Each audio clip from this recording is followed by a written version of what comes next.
on Fox Sports Wisconsin is presented by the Mall of America. Plan your next trip at mallofamerica.com. An absolutely gorgeous night here in the Twin Cities, getting ready to renew the rivalry between the Brewers and the Twins here at Target Field, the final stop of a 10-game road trip for the Brewers, a trip that has gone very well for them so far, winning each of the first two series against the Rockies and the Arizona Diamondbacks. A look there at Travis Shaw, the third baseman, has heated up on the road. One of four Brewers to homer in the Wednesday series finale. And also a look at Brian Buxton for the Twins, and they've gone 2-5 here at Target Field over their last 7 games. The Brewers looking to continue their road success here tonight against the Twins. Good evening, everyone. Sophia Minert here at Target Field, and the Brewers have been without Ryan Braun. He left Sunday's game in Coors Field against the Rockies with back tightness. That continued over the next few days, and so earlier today, the Brewers placed Ryan Braun on the 10-day disabled list, that going retroactive to Monday. Again, he missed all of the Arizona series since Monday in 37 games for him on the season, 5 home runs and 20 RBIs. So they've called up the opening day hero. Ji-Man Choi made the roster on opening day, came up with a pinch hit double in the 12th, would go on to score the winning run in that game. And he went on to swing a hot bat in AAA in Colorado Springs, a .306 average for him with 4 home runs. Manager Craig Counsell spoke about why Choi was the right fit to take Braun's spot on the roster for this series. He's been swinging the bat well for quite a while now, for over a month. And then I think he fits really well in this series, and with this stretch of pitchers, it looks like we're going to be facing a good string of right-handed pitching coming. Obviously, the DH, helps in this series and makes it easier for a guy like G-Man to be on the roster. So, I think a combination of all those reasons, makes it the right guy. Ji-Man Choi comes in swinging a hot bat. His average over 300. His on-base percentage even better at .430. He has 4 homers on the season. So Choi right in there in the lineup. He'll be hitting 6th as the designated hitter here tonight. And we're bringing in one of our big hitters. Brian Anderson is back from his NBA playoff duty. And certainly we want to wish Matt LePay well. He's on the disabled list doing some rest and relaxation. But BA, great to have you back here with the crew. All right, thank you, Sophia. Always a pleasure to arrive to the ball club with Ji-Man Choi, just like opening day rock. That's awesome. Welcome back. Welcome back. It's good to be back with you. I hope you're well rested. We're going to work you hard. You don't look a day younger than when I left. Right, yeah. A little older, huh? Yeah. All right, so let's talk a little bit about the Brewers, and Sophia gives you the news on Ryan Braun, but as you've seen, this team has been in plug-and-play mode, and they're getting a lot of success from the bottom of their order, and their offense has really clicked here on this road trip. And it's a really good time to be swinging the bats well on the road. The Brewers, the final 3 games of a stretch on the road, 19 of 24. We've been talking about it for a while now, but these guys really starting to swing the bat. They've had 11 home runs, 4 of those coming a couple of days ago in Arizona, kind of led by Travis Shaw. He's got 3 home runs on the trip. And speaking of home runs, when the Brewers had a homer, they're 21-5 this year. And as you mentioned, bottom of the order for the Brewers on this road trip, Colorado and Arizona, 6 through 9, have been very good. And if you're going to have a consistent offense throughout the year, top of the order, bottom of the order, middle of the order, everybody has to contribute. And that's kind of what's been going on this road trip. Well, the Brewers are hoping to see some confetti tonight here at Target Field as the border battle continues. It's the Twins and the Milwaukee Brewers. We'll get into that pitching matchup when we continue from downtown Minneapolis.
On Fox Sports Wisconsin is brought to you by Hupy and Abraham. Voted best, rated best, Hupy and Abraham. Tell them you mean business. By Miller Lite. Great taste and only 96 calories. And by Menards. Save big money at Menards on all your home improvement needs. Best night for baseball they have had in Minneapolis this year. Our pitching matchup, 28-year-old Brent Suter making his second start of this road trip. He'll match up against 30-year-old Kyle Gibson, the 6'6" right-hander out of Mizzou. Paul Molitor, the igniter, one of the greatest all-time Brewers managing this ball club, and we're set for baseball from Target Field tonight. Stay with us, folks. We got lineups. First pitch coming your way next. It's game one, the Twins and the Brewers on Fox Sports Wisconsin.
Be back with you, partner. Thanks for coming back. I'm glad to be Wasn't back. sure you're coming back, but yeah, have a good night for it, don't you? We've got a 3-game series with the Twins. The Brewers will be heading home to face the Diamondbacks, the Mets, and the Cardinals on the next homestand. There is Craig Counsell, who grew up idolizing Paul Molitor.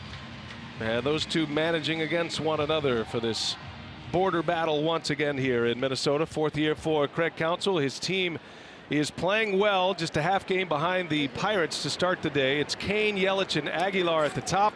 Shaw, Santana, and Ji-Man Choi in the middle. VR, Pena, and Arcia rounding out the starting 9. That's the Potawatomi batting order for Craig Counsell's Brewers. And that's a lineup that will face Kyle Gibson. And the big right-hander ready to go. His first pitch of the ball game is up and away we go. And what do you have on Kyle Gibson, partner? Yeah, he's been pretty good, although he hasn't really gotten too many decisions as of late. 4 consecutive no decisions. Last time out against the Angels, he got one. 6 innings, 3 hits, 2 runs, making start number 4 career against Milwaukee. He has been very good so far this year. First rounder back in 2009. He spent his entire career in Minnesota. Has struggled at home with that ERA over 5, and opponents hitting over 300 in his 3 home starts as he drops a breaking ball in on Kane. 1-2 the count. Lorenzo coming in at 277, has 5 home runs, 13 driven in. He is doing exactly what the Brewers had hoped he would when they signed him to that multi-year contract, one of the big free agent acquisitions this offseason. Lorenzo has appeared in 41 games, 39 of those starts in center field, and he leads the Brewers in hits coming into play tonight. 41 hits for Lorenzo Cain this year as he takes a called strike 3, and that's how the night begins for Kyle Gibson. Let's check out the Twins defensively. About the middle of the pack in the American League as far as errors go. You got Rosario Buxton, Byron Buxton. He can run him down a highlight reel out there in center. You got Max Kepler in right, Escobar, Adrianza. You got Dozier and Maurer on the right side, and Bobby Wilson behind home plate. Jason Castro, their regular catcher, on the disabled list. And it was just announced that Castro is going to be out for the rest of the year. As Christian Yelich up there hacking early, fouls it away. Twins have had some injury problems with Castro done for the season. They'll certainly be on the catching market right now. Miguel Sano is still out with a hamstring injury. Had a suspension, a PED suspension to their starting shortstop Jorge Polanco, as Yelich fouls another one off, and he's down quickly 0-2. If you're just picking us up here for game time, Ryan Braun placed on the disabled list. As Sophia reported, he is out with a middle back tightness is how they are officially labeling this. Ryan said it's more toward the side, the intercostal portion, which is scary because those are usually 4 to 6 weeks. But by all accounts, especially the manager Craig Counsell, feeling like it's going to be hopefully a 10-day stint on the DL. I think they caught it in time. Ryan missed the entire series against Arizona, so you can backdate it 3 days from today. So really 7 days maybe is all going to be for Ryan. Yelich takes a 2-strike pitch inside to even the count at 2-2.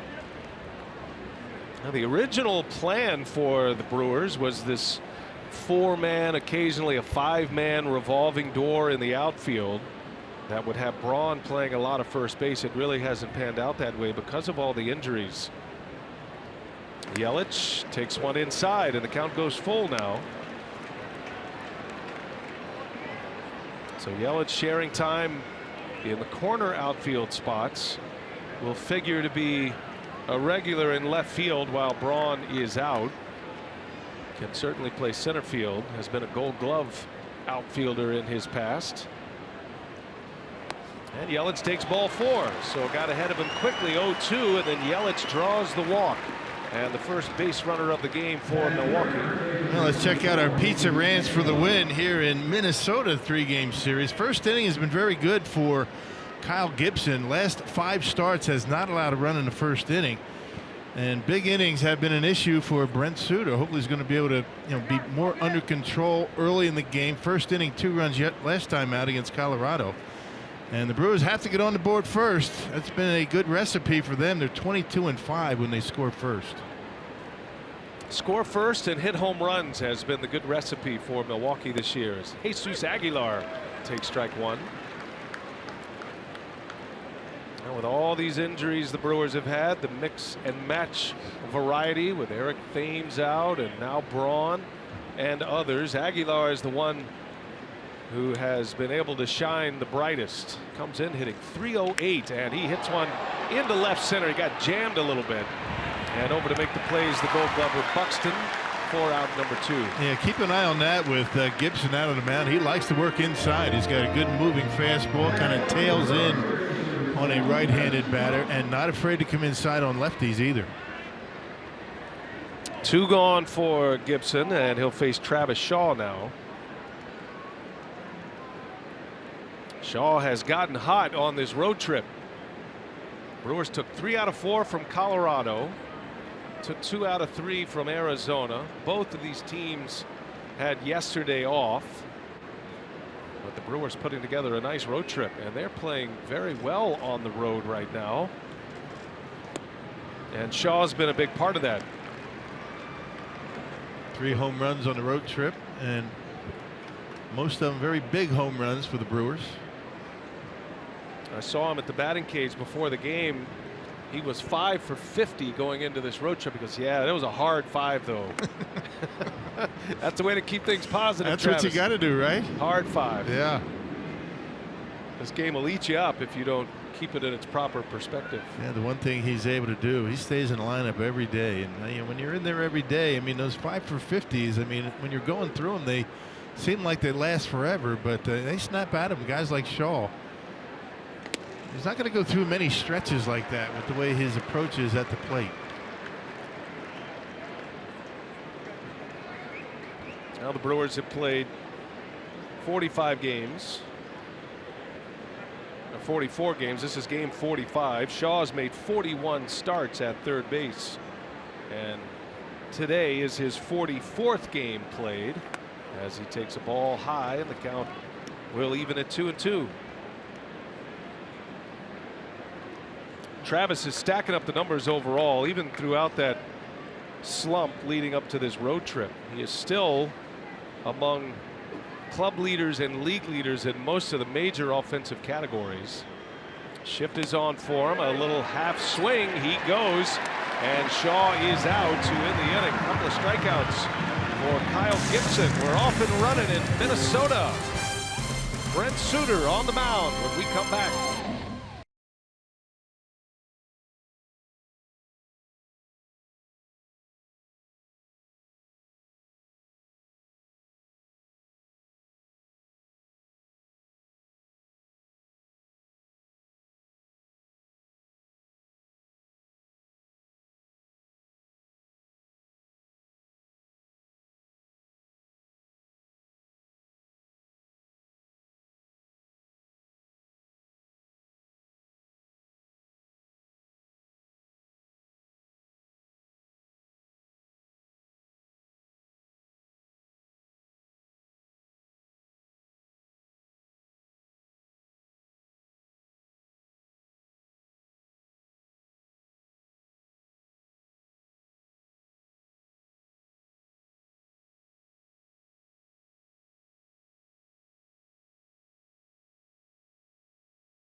Managing these Twins to the postseason last year, and his Twins this year at 18-21. This is year number 4 for Paul Molitor, and his Potawatomi batting order has Joe Mauer leading off. Last couple of weeks, Mauer's been in that leadoff spot. Brian Dozier, then Eddie Rosario. In the middle, it's Escobar, Max Kepler, and Robbie Grossman, with Byron Buxton, A-Ray Adrianza, Bobby Wilson rounding out the starting 9. Designated hitter in play in an American League park in this interleague matchup. And Brent Suter on the mound. His first pitch is true for strike 1. Yeah, 2-3 and a 5.14 earned run average, making start number 8, appearance number 10 for Suter. Last time out, a loss at Colorado, 5 innings, 4 runs, making his second career appearance against the Minnesota Twins. He had a no decision last August. Suter with back-to-back starts now on this road trip, and back in the rotation. He made 6 consecutive starts to begin the season, then was sent to the bullpen, pitched twice out of the bullpen before he re-entered that rotation in Colorado. As Mauer sends one back up the middle, right there is VR, and the new leadoff man for the Twins is retired 4-3. Yeah, defense has been pretty good for the Brewers as of late. Let's check them out. In the outfield, you got Yelich, Kane, Santana.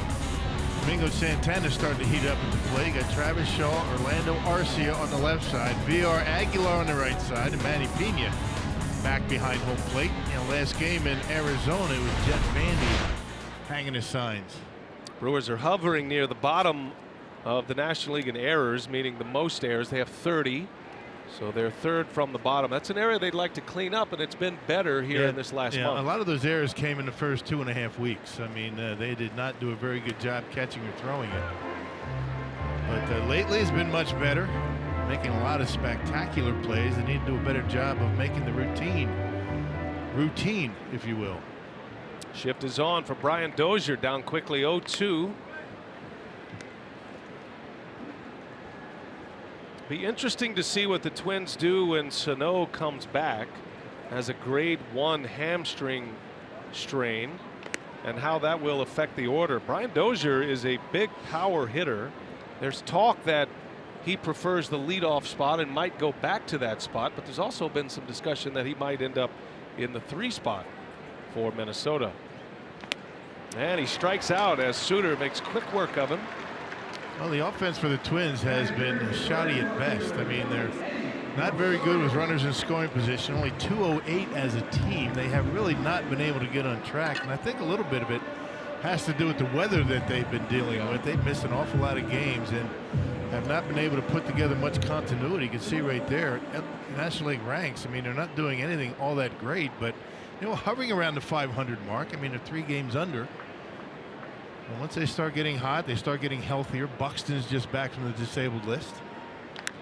First ball swinging is Eddie Rosario as he sends one to left. It is slicing foul. Now, managers don't tinker with lineups when you're scoring a lot of runs. So you see a lot of different lineups, a lot of lineup changes. And the Twins are dealing with their fair share of injuries and suspensions as well. Just trying to find something that's going to work.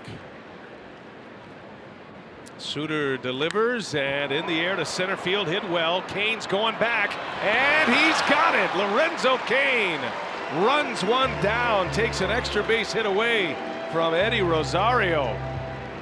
Smooth as silk. Cain had it all the way, turns and runs right to the spot, and the side is retired in order by Suter in the first.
Started defensively here tonight in Minneapolis. Suter with a 3-up 3-down frame. Here we go to the second inning, and Domingo Santana takes strike 1 from Kyle Gibson. Brewers got a base runner in the first on a Yelich walk, but 2 strikeouts for Gibson, who has turned himself into a strikeout pitcher. This was not the scouting report on Gibson when he first arrived to the big leagues. Right. I mean, he's averaging 10 strikeouts per 9 innings, far and away more than he's ever had. Off to a very good start. Although the win-loss record, he's only got 2 decisions. His first win came in his first game of the year. That was the second game for the Twins against the Baltimore Orioles. In Baltimore, he went 6 no-hit innings in that game. That pitch count got him. And he just misses to Santana.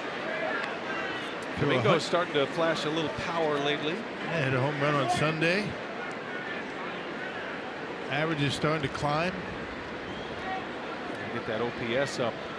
674 for a hitter of his caliber is extremely low.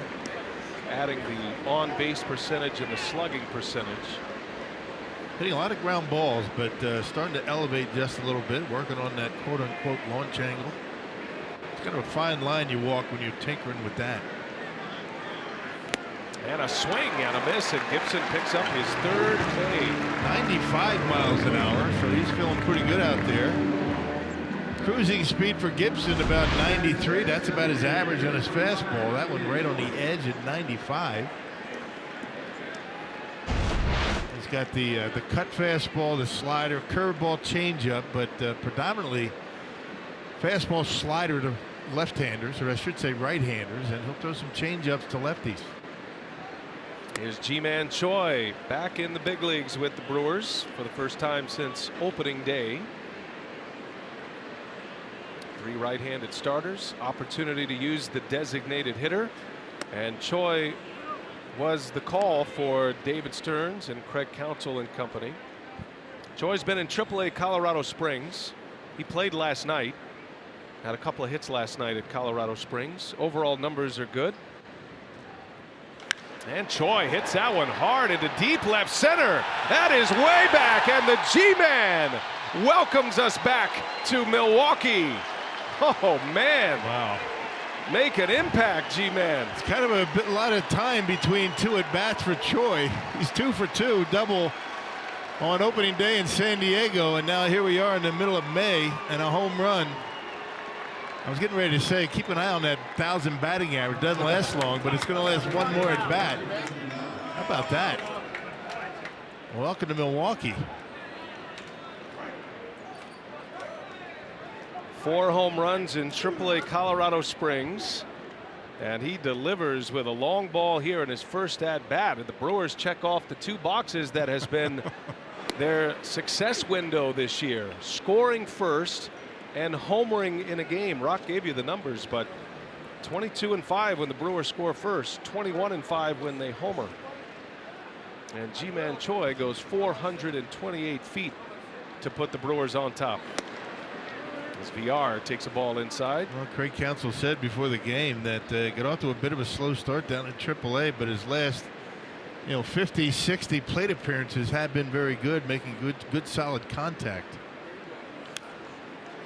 Now Choi had been sick. He was dealing with a bad head cold, and they actually shut him down for 3 days in Colorado Springs.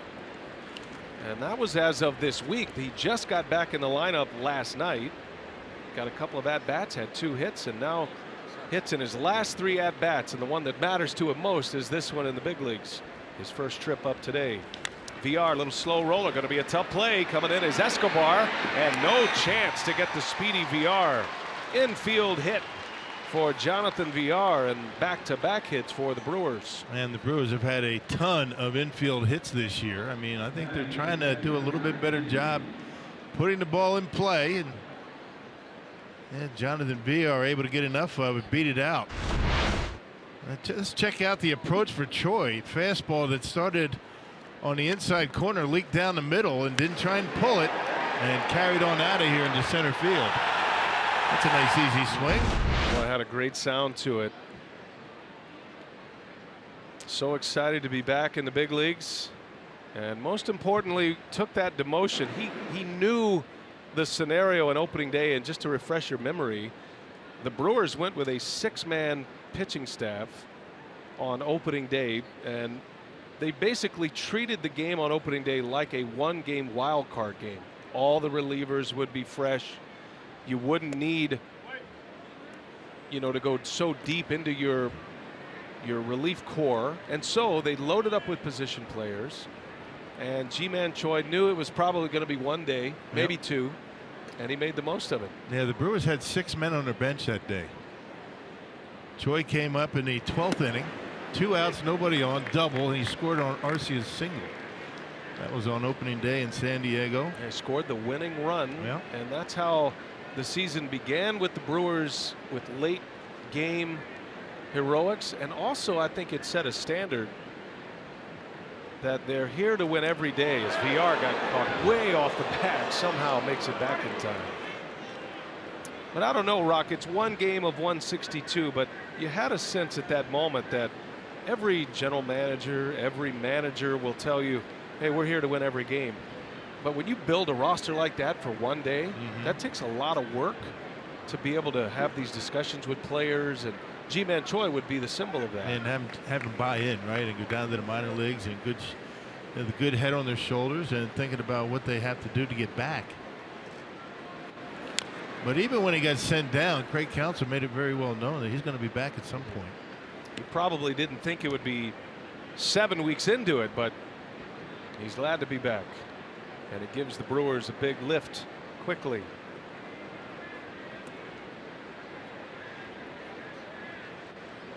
One and two to Pena. Hitting 8th in the Brewers lineup with Arcia in the 9-hole tonight. And Pena hits it sharply, but there to make the play, Adrianza, and that's going to turn into a 6-4-3 double play. Inning is over, but the G-Man has arrived again for the Milwaukee Brewers. A long ball for Choi, and the Crew on top early in Minneapolis tonight, 1-0.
And then that is the case at Miller Park with Twins fans and these two bordering states and a lot of fans of each.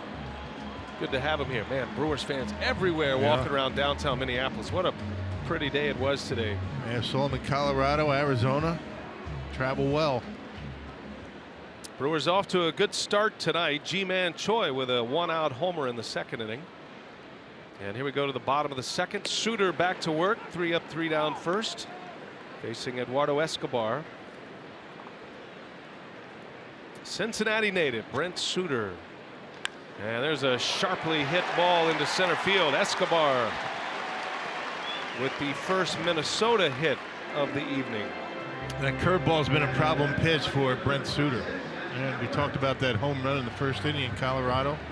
Trevor's story, it was a hanging curveball, and let's see where this one ends up. See, up in the zone, out over the plate, and Escobar hits it hard into center. And with that high fastball, it needs to be the high fastball, curveball down in the zone. You know, the guy to our right did a pretty good job of that in his career. Bert Blyleven. The Hall of Famer and Twins broadcaster Max Kepler, as Suter checks on the runner at first. This is really where, for Brent Suter, the game can hinge when he has men on base, when he's working from the stretch. In the windup, he's at his best because he can pitch with the quick tempo. He gets into a really good rhythm on the mound, and his tempo is so fast it actually is disruptive to the hitter. He can't do that with a runner on base. Yeah, that's part of his game. But the one thing he does a very good job of is keeping an eye on the runner. He's got a good pickoff move, and catchers love the way he holds them close. Brewers on the board first with a Ji-Man Choi homer. And now the Twins with their first man on as Kepler takes one high and tight. Able to check his swing. It's going to be a bunch of lefties facing Suter here tonight. I should say 3 lefties and 3 switch hitters, I should say. Escobar and Grossman are the switch hitters who hit around. They bookend Max Kepler. Adrianza as well, switch hitter.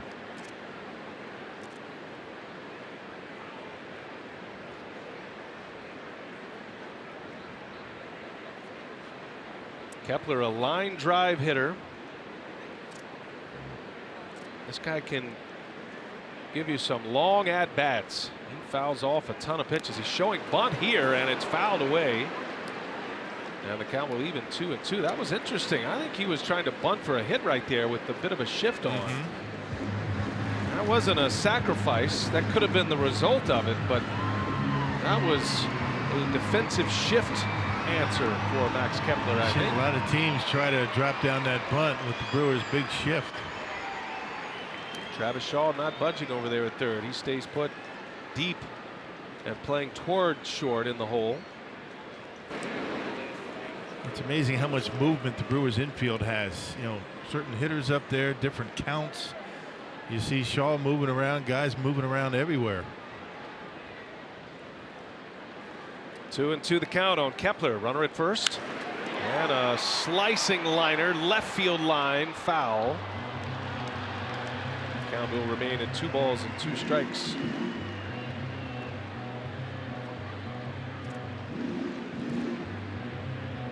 Well, getting off to the good starts, and Suter's going to have to try to unlock a little bit of a puzzle in the 5th inning as well. He's been great in the first 4 innings.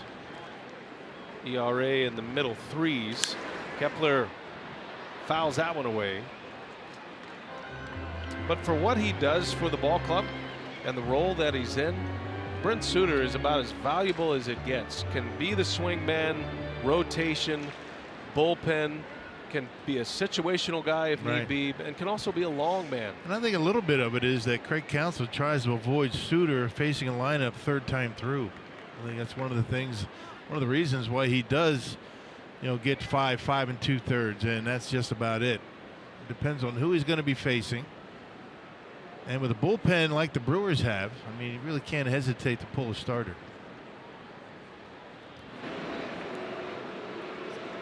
I remember the old phrase 5 and dive. He's a 5 and dive pitcher. Well, actually, in the role that Suter's in, that would be fantastic for Craig Counsell. He'll take 5 innings. 5 innings, 2 runs, you betcha. 5 innings, 3 runs. There's a shot, right field line. That could be trouble. And it is off the top of the wall. On his way to third, and holding there is Escobar. That was a few feet from being a 2-run home run. And the line drive hitter Kepler lines one off the right field fence. And this is what we were talking about when we came on the air, talking about avoid the big inning for Suter. Seems like every time he starts, there's one inning that really bites him. That fastball not bad. I mean, it was in off the plate, just off the edge, and 88 miles an hour. And as you mentioned, about 2 feet from being a home run.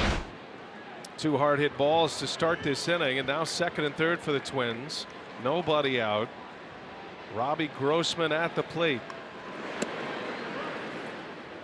Grossman, the designated hitter. Twins signed Logan Morrison this offseason. He's been in that DH role and will get into the lineup against left-handed pitching, but not on this night. There's a bouncing ball. What a play by Suter, and lobs one over to first for the out. Boy, that was a terrific play by Brent Suter. Otherwise, the Twins have a run on the board. Yeah, maybe 2. Check out the defense, and Grossman gets jammed, but look at Suter. That ball's by him. That's the other part of Brett Suter. He's a very good defender. I mean, that was up the middle. It might maybe be or it gets there, but it's certainly one run. Good play. Still second and third. And here is Byron Buxton.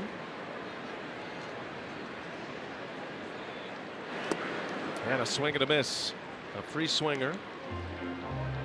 Buxton is the prototypical leadoff hitter with one major flaw. Contact.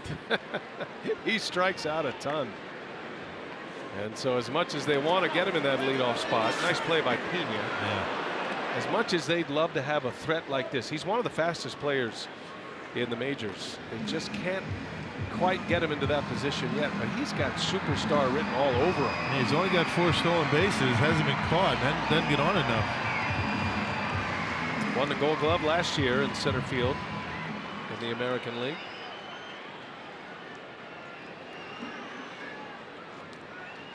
Buxton just getting back to the Twins. He's only been back a little over a week as he tries to bunt his way on. He deals with chronic migraines. So he dealt with these migraines. He missed enough time where they felt like they'd send him back down to the minor leagues to get some at-bats. It was so fresh coming off the season in late April when this happened.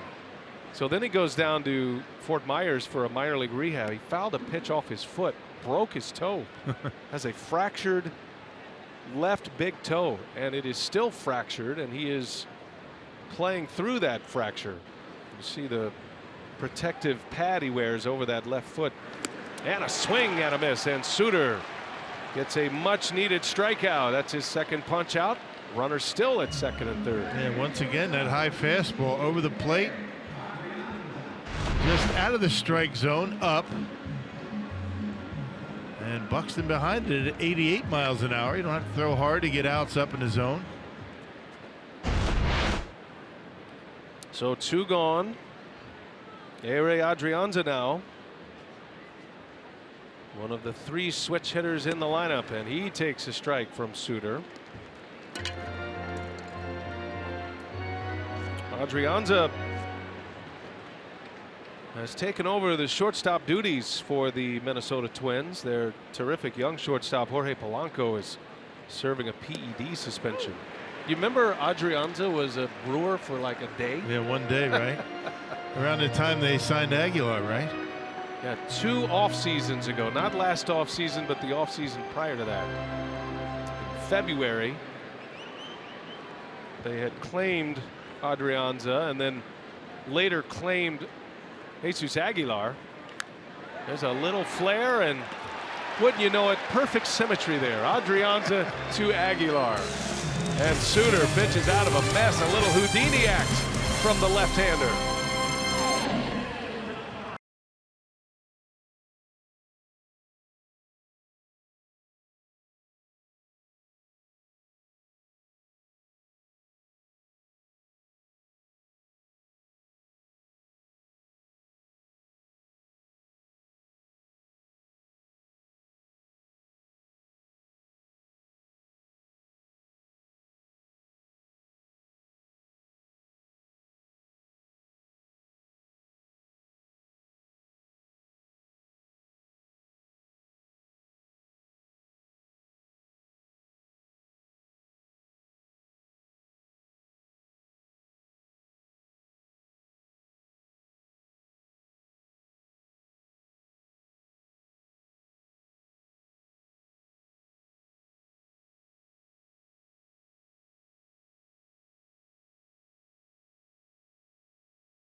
here at Target Field and represent the Brewers all season long with a limited edition Brewers snapback hat given to the first 20,000 fans at the Cruise matchup with the Mets next Friday, May 25th, courtesy 94.5 KTI Country. Lock in your seats by going to brewers.com/tickets. The flat bill and the snapback. It's for the kids, Rock. It's very stylish now. Yeah. And the actual card said rep the Brewers. Right in your lingo wheelhouse. Orlando Arcia leads all for the Brewers. See, people would know that wasn't the way I talk. You know what? They're trying to change you, Rock. I think so. Good luck with that. If you're not going to turn over that leaf, they'll turn it over for you. And Arcia lines one into left field. That's going to get to the wall. Extra bases for the Brewers shortstop. Orlando Arcia leads this third inning off with a double. Yeah, we came on the air talking about how good the bottom of the Brewers order has been on his road trip. Now check it out. Now 6 through 9, right? You got 3 hits down in that part of the batting order already tonight. You can see that 2-seam fastball from Gibson stayed out over the plate just enough to allow Arcia to get a bat on it. All smiles for the talented young shortstop. He is looking for a 2017-like hot streak the rest of the year. Got off to a slow start last year, and then he caught fire. Had a good year at the plate when it was all said and done. Top of the order, Lorenzo Cain now. He's up there hacking at the first pitch.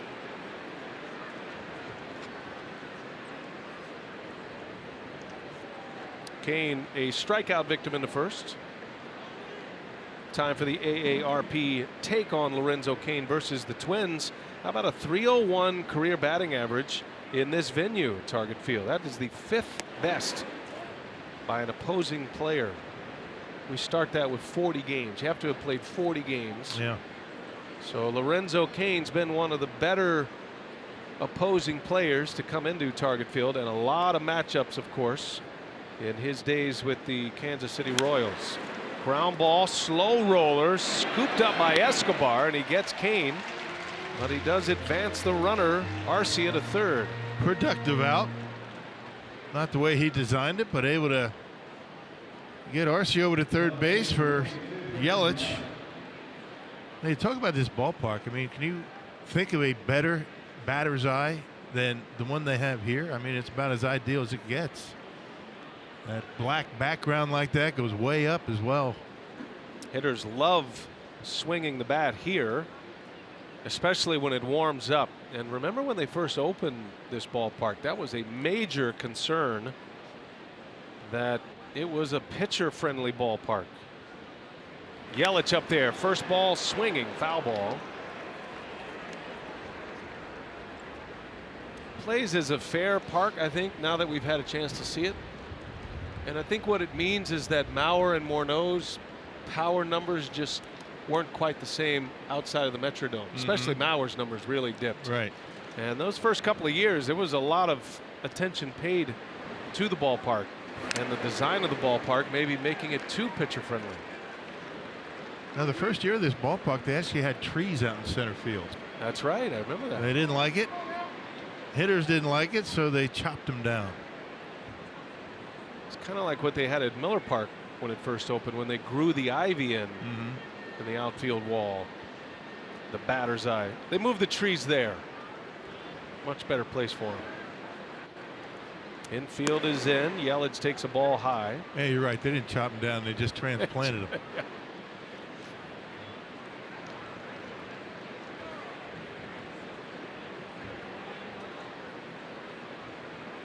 It's a beautiful park. It's a gym.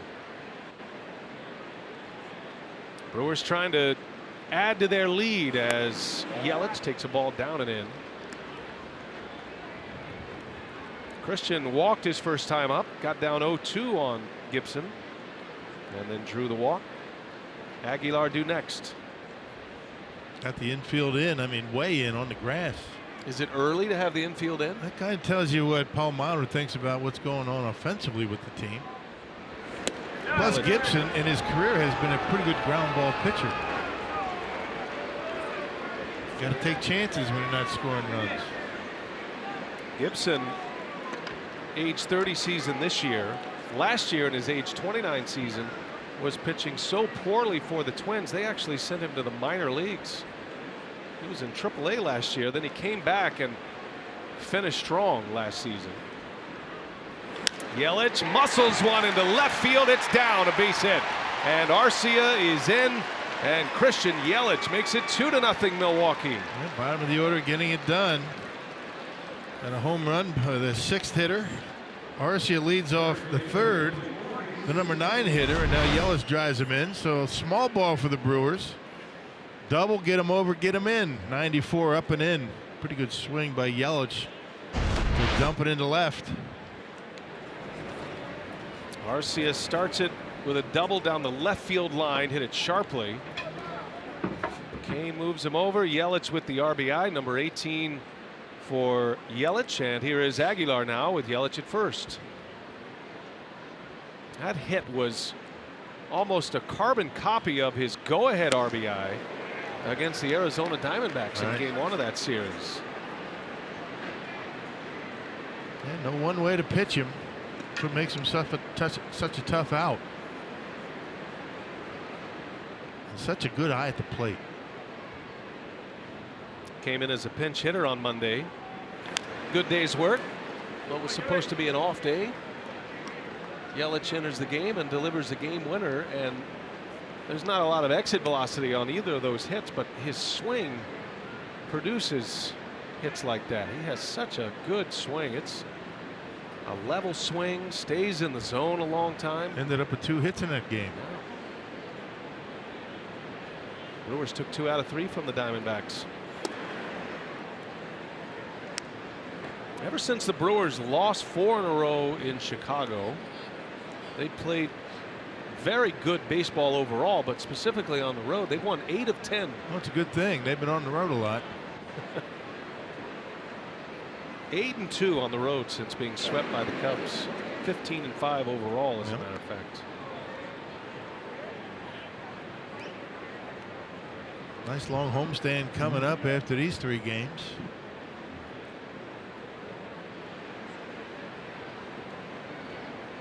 Aguilar in a 1-2 count. Flew out to center field his first time up. He's 0 for 1.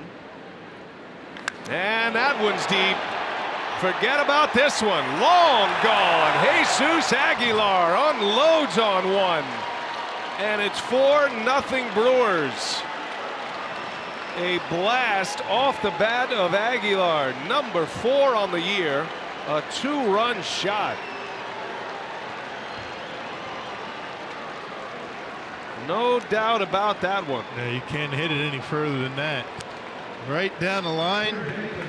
A 2-strike pitch. And Aguilar gives the Brewers a 4-0 lead. Let's check out the pitch.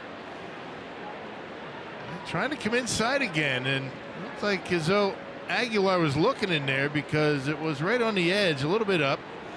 I think Gibson was trying to get a little bit higher, but nothing doing. Aguilar hammers it. Powerball home run number 4 for Jesus, as Gibson drops a curveball strike on Shaw. 415-foot homer that left the bat over 107 miles an hour. Yeah, Brewers with 2 home runs tonight, and Gibson had allowed only 2 before tonight. Shaw hits a bomb, but foul, got out ahead of one. 8 starts, allowed 2 home runs, and 2 already tonight.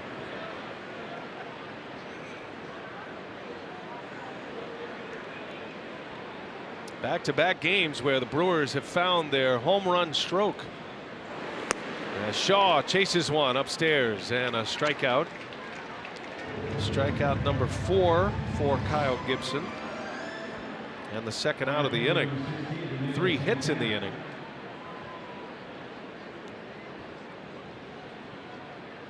Brewers taking advantage of some bad location by Gibson. It's not like he's throwing them right down the middle, but you're talking 93 miles an hour. The one that Choi hit was 95, but yeah, Brewers scouting report on this guy likes to work in, and that's where they've been doing their damage. Misses to Domingo Santana. We talked about Gibson in that demotion last year to AAA, and then he comes back up. So the overall numbers look about like his numbers in 2016. But it was a bit of a breakthrough for him because of all things that helped him have success when he came back to the big leagues was a move to the third base side of the rubber. Now, why would that be for a sinker ball pitcher? Just a different angle, I guess. Better angle against left-handers. It's such a subtle difference. I mean, you know, the pitcher's plate is 2 feet wide, right? So you think about it, if you're on the far end of the rubber, third base, and then you go to the first base, that's 2 feet. And the angle's much different. I mean, I can't speak to it. I never pitched, but sometimes a subtle change like that is all a guy needs.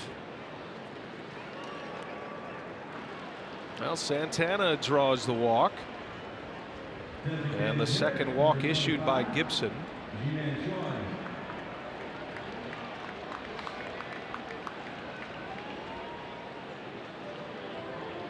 There's that drag you see on the third base side of the rubber. Looks like he's more or less on the middle of the rubber, doesn't it? Seem like maybe just a little bit toward the third base side, but certainly not really drastic on that side. Some guys just have a heel on it. As long as you're touching it with some part of your foot, whether it be your toe or your heel, you're still considered to be legal. First visit of the game for the Twins. Garvin Alston, the pitching coach, out for a quick chat with Kyle Gibson. So 2 gone, runner at first. The Brewers have 3 in on RBI by Yelich and a 2-run home run from Aguilar. Santana at first. Choi on the first pitch pops this one up right up the pipe, foul territory, and Wilson will grab it to retire the side. But the Brewers are off and running here tonight in downtown Minneapolis. Got a Choi homer in the second. Aguilar goes deep in the third. 2 bombs tonight, 4 runs on the board early.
Presents Hats Off for Heroes, because no matter where you serve or when you served, we stand ready to serve all military families.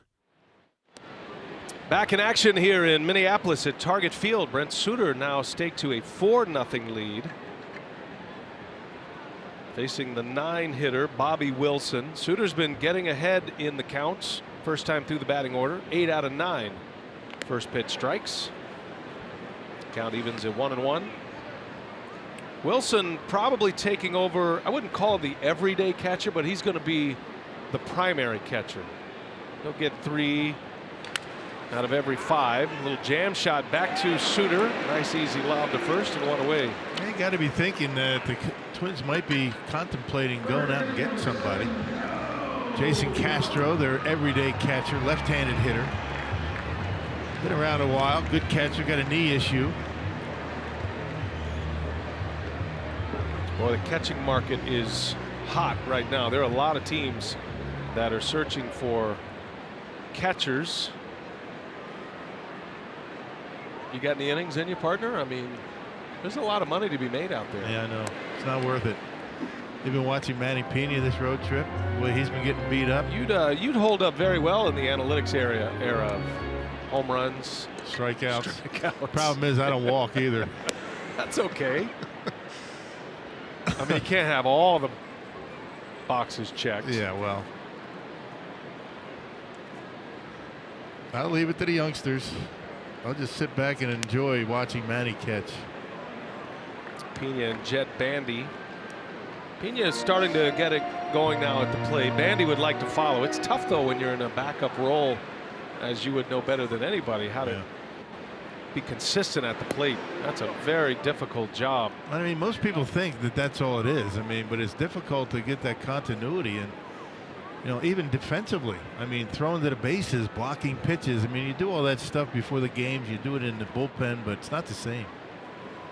Tough job. Backup catcher.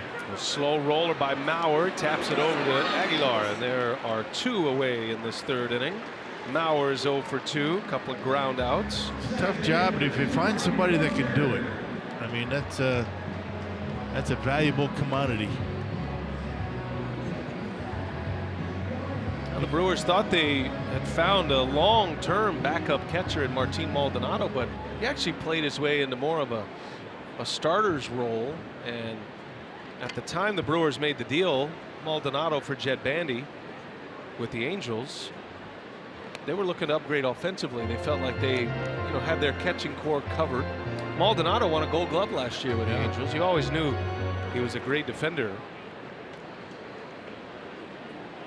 And of course, for a long time, Lucroy and Maldonado were about as good of a 2-man catching combo as there was in the big leagues. But you know what, Manny Pena, the way he was able to take over last year, not many people were complaining about those guys being gone. That's what's so impressive about Pena. He was behind those guys when he signed with the Brewers. Had a little big league time with the Royals. Got caught behind Salvador Perez in Kansas City, and then he got caught behind Lucroy in Milwaukee. But he hung in there, and he's emerged as a talent. Dozier fouls it back. Saw Dozier step out on Suter. A lot of hitters will try that. Try to disrupt the timing of the Brewer pitcher. He's trying to do the same to them.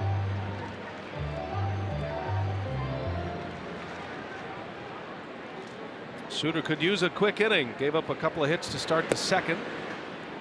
Rallied, made a terrific play on the mound to get the first out of the 2nd, and then retired the next 2 hitters on a strikeout and a pop-up. Twins let an opportunity go by with 2nd and 3rd and nobody out last inning. 2 gone for Dozier, and a swing and a grounder right to 3rd, right to Shaw. And a 1-2-3 inning for Brent Suter after his ball club puts 3 on the board in the top of the 3rd. A shutdown inning for Suter. 4-0 Crew.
at Target Field. Now time for the Lowe's whole team together. Brewers have some hot hitters on this road trip, partner. And there are plenty of names to go for, including Hernan Perez, who's hitting at a .444 clip on this road trip. How about Saladino? I mean, the way he's been able to come in and make an impact. I mean, he's got some pretty good hands out there in the infield. Nice little insurance policy for Arcia. But you see a lot of those guys, right? Bottom of the order guys. And that's one of the reasons why the Brewers have had such a good trip. Bottom of the order, being productive. Jonathan Villar lines one to center field. That's going to get down for a base hit. And Villar hitting 7th in the Brewers batting order tonight. He is 2 for 2.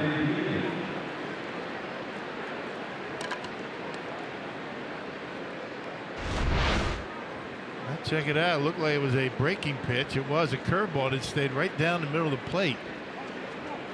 He's really putting some pretty good swings on the baseball. VR's average up to 292 now. Starts this road trip. His playing time is diminished. You don't know when your at-bats are going to come, but the way it's gone with injuries and success at the plate, as Pena jumps on the first pitch, that is going to get down. One hopper off the wall. Villar to third. Pena will hold around first. A wise move for the Brewer catcher. And it is a long single that gives the Brewers runners at the corners to start the 4th inning. Taking advantage of some bad location today. Check it out. I mean, it's obvious right now. That's changeup right there, but obvious right now that they're looking inside. The scouting report on Gibson, he likes to work inside with the fastball. He's been doing it, and the Brewers have been waiting for it. And a strike thrower at that, and an aggressive approach by the Brewers has paid off. This inning, 2 pitches, 2 hits. 1st and 3rd for Arcia. And a big breaking ball misses. Arcia doubled and scored last inning, started the inning with a double down the left field line. Hit it sharply. Part of a 3-run frame. Yelich drove him in, and then Aguilar hit the home run. Another breaking ball, and Arcia way out in front. I think he's realizing what the Brewers' plan is. Not messing around, so he's going with a few more breaking pitches.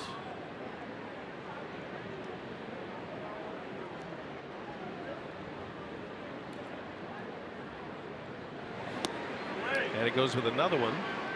Arcia lays off and has it in a hitter's count. Pretty good pitch.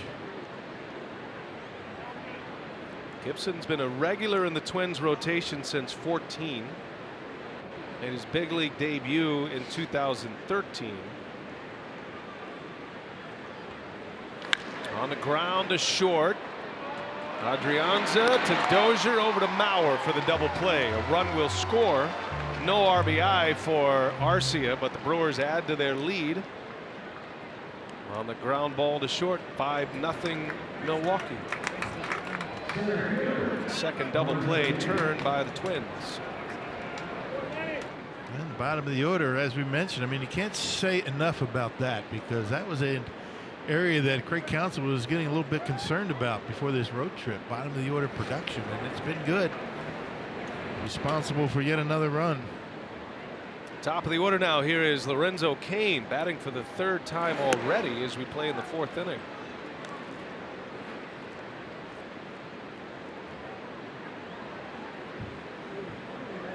Seven hits for the Brewers in the first 3 2/3 innings.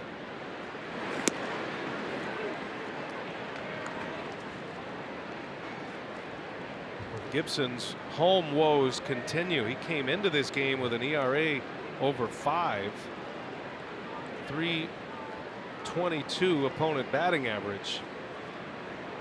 Been pitching well on the road. 5 starts on the road. His ERA at 2.61. Former first rounder. Setback last year. Started the year last year as the number 3 starter for the Twins. Those splits tell a different story. It's a small sample size to start the year, but you want to hold serve on your home grounds. Hasn't been the case so far. Brewers taking advantage today. 5 on the board early. We're headed to the bottom of the 4th inning.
Here over the Twins, and the team had an off day yesterday, and Jimmy Nelson used that day to go back to Los Angeles to see his surgeon, Dr. Neil Elatrash. Remember, it was last September that Nelson underwent surgery to repair both the labrum, the rotator cuff, and the capsule on that right shoulder. So since then, he said he got a really good report from Elatrash yesterday, and that it's a big sigh of relief for him, just that the healing is going really well with the shoulder. He's been doing an extended throwing program up to 150 feet, but just hasn't been able to make that next step of getting out on the mound. But Craig Counsell said it certainly gives Jimmy Nelson peace of mind here moving forward, that the healing process is all going according to plan. It gives him that reassurance to continue to move forward. So Nelson will be shut down for the next 10 days to allow that shoulder to get some extra rest, and then he'll restart the throwing program, get back up to 150 feet, and then try to make that next step to get out onto the mound. So overall, very good news for Jimmy Nelson. Still no timeline as to when he may be able to rejoin the team.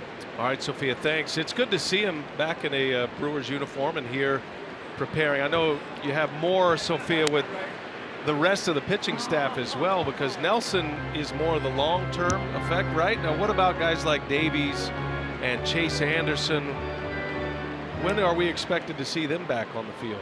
Well, much earlier than what you'll see Jimmy Nelson. So Zach Davies will actually be in Appleton tomorrow. He'll do a minor league rehab start since being on the disabled list with dealing with that right shoulder inflammation. So Davies will do a start tomorrow with the Timber Rattlers. Counsell said they'll reevaluate how that start goes in terms of when he may be able to rejoin the rotation. Said it would not be that open spot Wednesday against the Diamondbacks again. And then for Chase Anderson, he is scheduled to start on Monday. So good news there. And Anderson told me he felt like he is as good as he was on opening day, so he's ready to rejoin this team.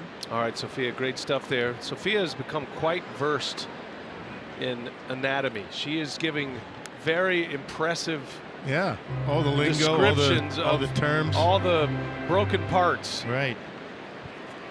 Yeah, Chase Anderson, I mean, if there was not a 10-day disabled list in baseball, he would not have been put on. But the fact that he missed the one start with the stomach issue, then he only misses one other, and then he's going to be able to come back. No big deal.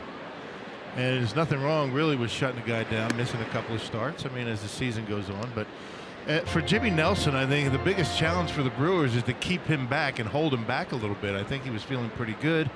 Maybe did a little bit too much too soon. What he needs to do is follow the instructions of the medical team. They know what they're doing. They've been through it before.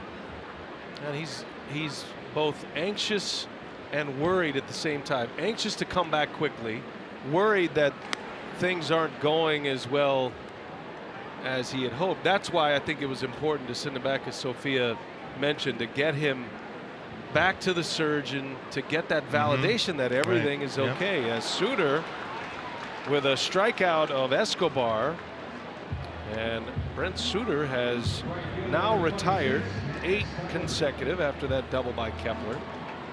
So the disabled list has been plentiful this year. Athletic trainer Dan Wright and his staff, Dave Yeager, they have been very busy.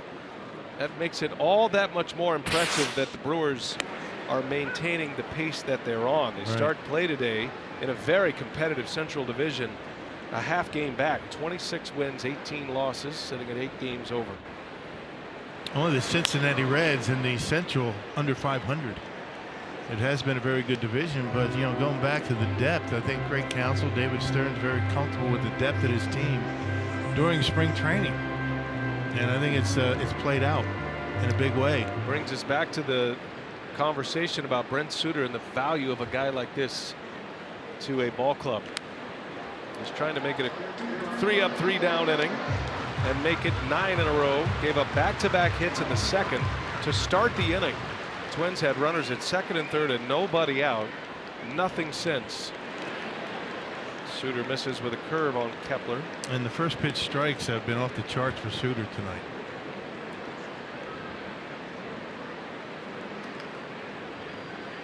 One and two the count. Kepler fouls it back.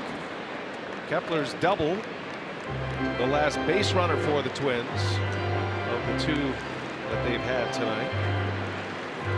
He almost hit one out, which would have put the Twins on top at the time. He hammered one off the right field fence. And Suter's giving him a steady diet of breaking balls now. And not wanting to come inside again. Threw it on the inside corner, he turned it around, wrapped it off the wall, so everything away. Full count.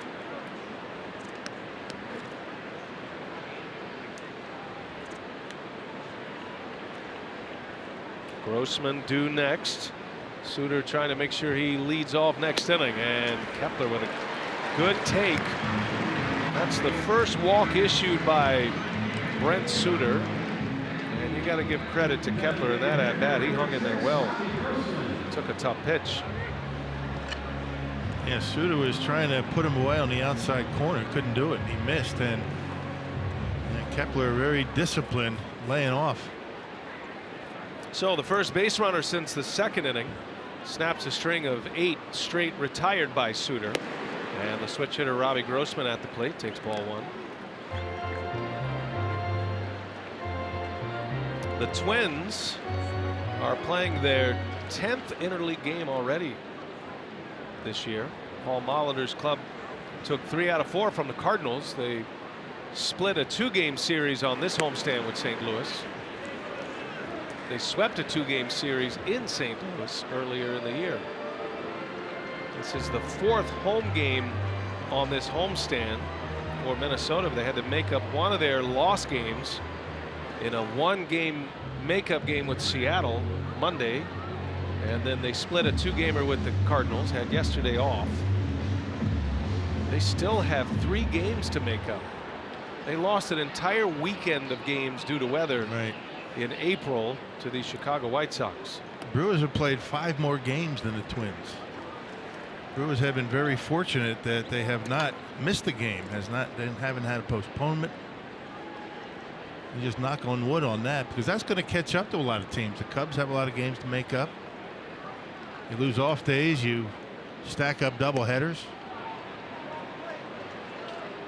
And it's one of the reasons why Bud Selig continues to notch saves for the Brewers, because he saves a lot of games with that roof, with his idea and his ability to get the roof cleared and built. Slow roller, VR, and Aguilar couldn't hang on. VR had enough on it to get the out, but Aguilar, I don't know if his feet got tangled a little bit or didn't quite give the stretch that he was looking for, and it ended up falling out of his glove. It was the footwork that was the problem for Jesus that time, and I think that if VR had to do over again, he didn't have to be so quick. You can see how far from first base Grossman is. He has a chance to set himself a little bit, to throw a little bit wide, but certainly should have been handled. But you're right. I mean, the footwork right there for Aguilar is why they weren't able to get the out. That'll be a single, an infield single, and then an error on VR that allows Kepler to third base. And so first and third now for Byron Buxton, who takes strike one. That's a tough error for VR. Yeah. Wasn't that bad a throw. I'm with you. Could have gone E3, I suppose, but it was not in the frame of Aguilar, but a play he would tell you he should have made.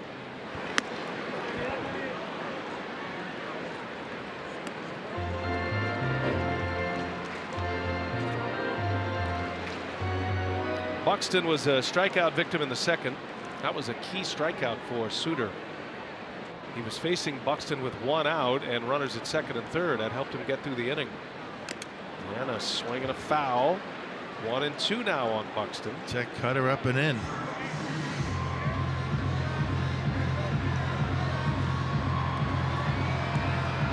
This game's hard enough to play when you're healthy. I can't imagine, especially a speed guy, playing this game with a fractured toe. Yeah.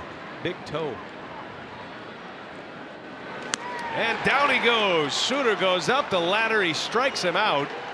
And the Twins strand two more. Second time tonight, Suter has stranded a pair.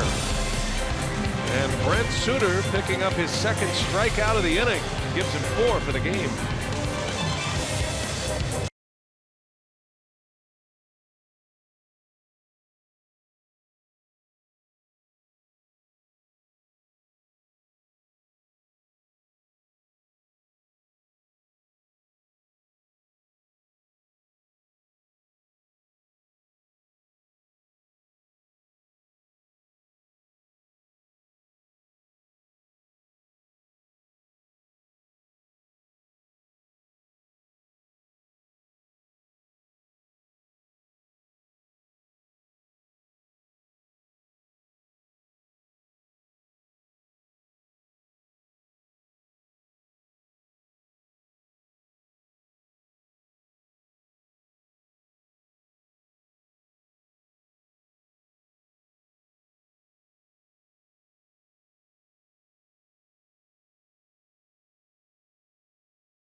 Inning, and the Brewers and Diamondbacks will meet next week for a 3-game series at Miller Park, Monday, May 21st through Wednesday the 23rd. That includes a Miller High Life Monday and a Kids and Seniors Discount Day. Visit brewers.com/promotions for information. Here we go to the 5th inning. Christian Yelich will lead off for the Crew. At the plate presented by Wendy's. Walked in the first, RBI single in the third. He slapped one into left field. Yelich is pushing that 300 batting average. He's hit 4 home runs this year, and that RBI was his 18th on the season.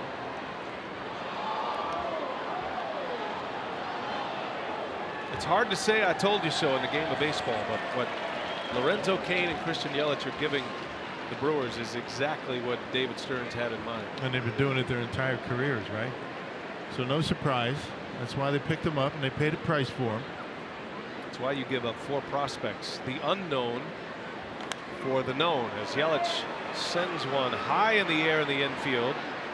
And who wants it? Oh, reaching back at the last moment was Wilson to make that catch. Wilson wondering where Escobar was the whole time. I mean, they're talking. Yeah, they had the shift, but that's a tough play for Wilson. You got the wind blowing, twilight up there, and you can see Escobar. He's playing up the middle. It's short. He kind of gives way to Wilson. I think he could have got there, but that was still a foul ball, but a good play. You know what you might have heard in a scenario like that? from Escobar. Wilson!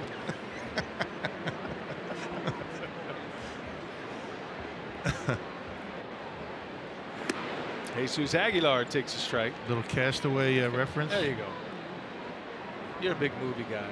That's a good one. I did that for you. That's a terrific performance by Tom Hanks. And the volleyball. And the that was volleyball, Wilson. right, Wilson?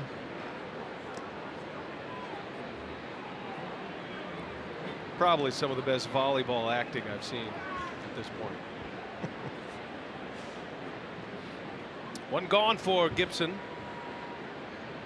Facing Aguilar, who launched a booming home run back in the third. He's out in front of a breaking ball this time. Yeah, let's see if Gibson tries to come inside on him again. Gibson's changed it up a little bit ever since that run was scored last inning, starting to throw a few more breaking pitches away. That's where Aguilar's home run landed, up there near the second level. One of two 400+ foot blasts tonight.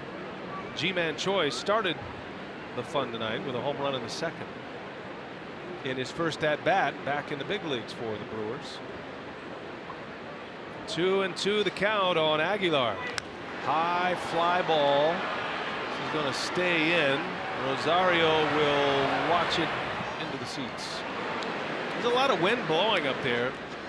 It's hard to get a good line on where it is affecting the balls in the outfield, but right. Yep. That one certainly was pushed toward the stands.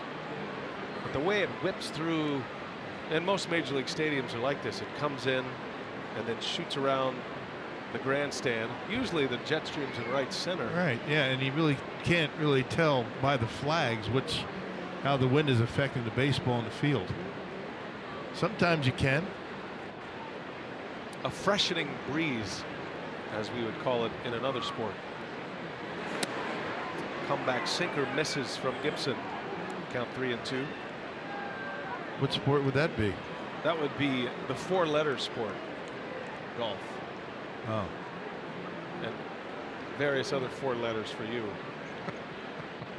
When I play. And he missed again. He went for that corner. Back-to-back pitches. Aguilar takes, and ball four puts a man on with one away. Yeah, the Brewers' success on the inside corner has completely changed the way Kyle Gibson is attacking and has really taken him out of his comfort zone. I know you have the credit for that, the Brewers hitting coach Darnell Coles. Now these guys, I mean, they come into town and they see Kyle Gibson up there. They're waiting for Darnell to tell him what's going on with him. He said, look inside and you're going to get something to hit. Well, that's happened. And now Gibson trying to adjust, and he can't find that outside corner on a right-handed hitter. He hits the outside corner on the lefty. There's the most positive man in America, Darnell Coles. Toughest job in America, perhaps. Well, let's say in baseball, perhaps. A lot of tough jobs out there. I knew what you meant. Yeah.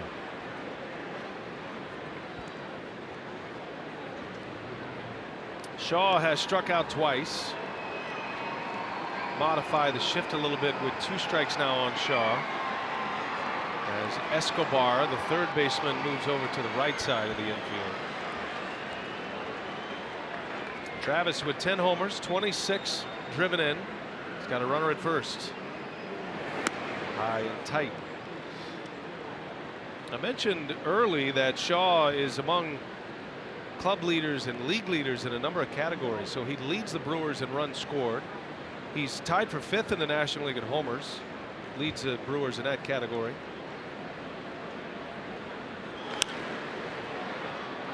A lazy fly ball into left field. Rosario for the second out. And Aguilar back to first. That'll bring up Domingo Santana.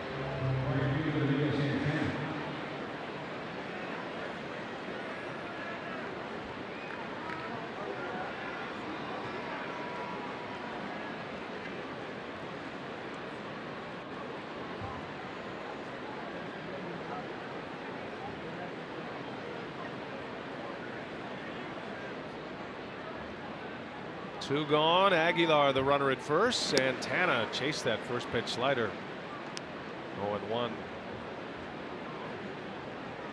Domingo walked his last time up. That was part of that 3-run inning. Struck out in the second.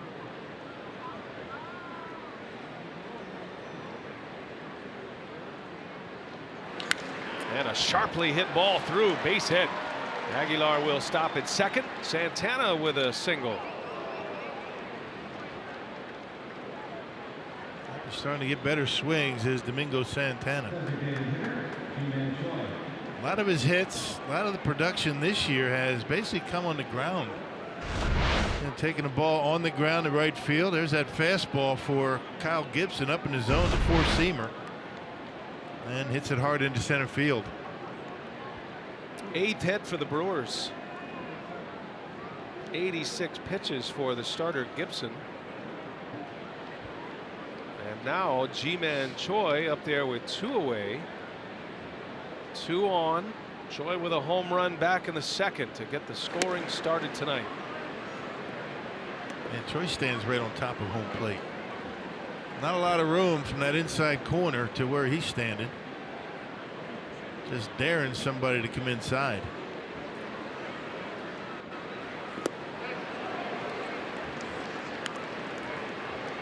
Choi was in the American League last year, spent time with the Yankees. He was part of that revolving door at first base for New York. And at one point, Garrett Cooper, who was playing in AAA for the Brewers, was traded to New York to take the place of Choi.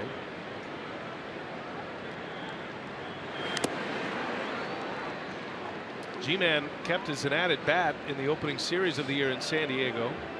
Big surprise in spring training this year. He was a non-roster invitee, but he had a huge spring training. Hit .409, had 3 homers, an OPS over 1,200. It's hard to make a major league roster when you're in as a non-roster invitee and you have as many first basemen as the Brewers have. Right. He can play a little outfield as well. Which is why Craig Counsell used him in left field every now and again in spring training, just to see if he can do it.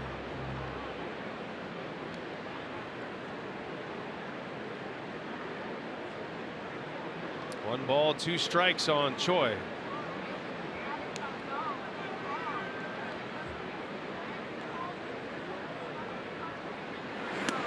Two and 2 now. So Choi gets the call up. First at bat, back in the big leagues. And goes around them all. Right down the middle, about belt high. See you later. 1 out of 2 tonight. That was with 1 out in the second inning. And a swing and a miss. He took something off, and Choi out in front. A walk and a single, both left stranded. Brewers come up empty in the 5th after scoring in 3 consecutive innings. Still 5-0.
Baseball on Fox Sports Wisconsin is brought to you by the Wisconsin Lottery, reminding you to please play responsibly.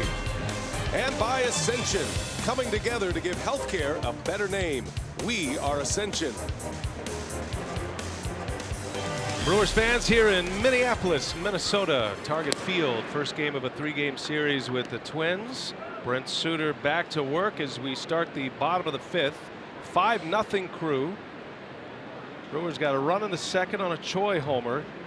3 runs in the third. RBIs from Yelich and then a 2-run homer from Aguilar. And a bouncing ball right back to the mound. Adrianza is retired and Suter keeps it rolling here. 1 away in the 5th. Yeah, good off-speed pitch that time.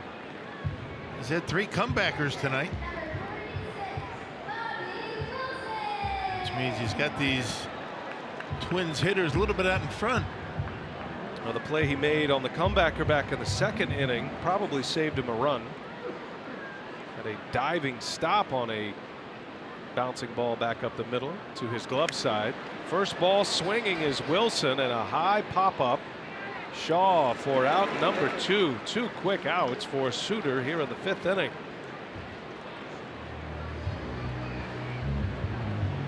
Then he got the comeback on a curveball. Then he busts Wilson inside with the cutter. So far so good for Brent Suter.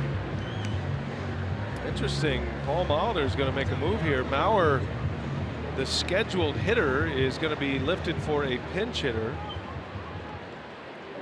So Logan Morrison now will bat for Joe Mauer. You would have to think this is injury or illness related. You would never remove Joe Mauer from a spot like this. Well, why did Molitor go out and talk to the umpire, and then the umpire going over there and talk to counsel? It's a really interesting point. It's either a pinch hit.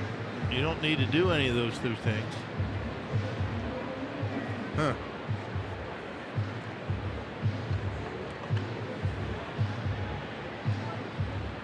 My only guess would be that Morrison may not have been able to swing the bat at all. Maybe something Mauer just relayed that. I mean, it's just a guess. Something, you know, an injury, and he wanted to buy a little extra time for Morrison. I have no idea, other than that, why that would be. Normally, you would just send the pinch hitter up. Right. And, you know, they'd get a decent amount of time to get loose, I guess. But I'll buy that. Takes a slow walk over to Craig Counsell. That's the only thing I could think of, because that was not the normal rhythm of how a pinch hitter comes up. Right. Shift is on for Morrison. He's been their regular designated hitter. And it's a ball and 2 strikes. Starting to use that curveball a little bit more, the off-speed stuff.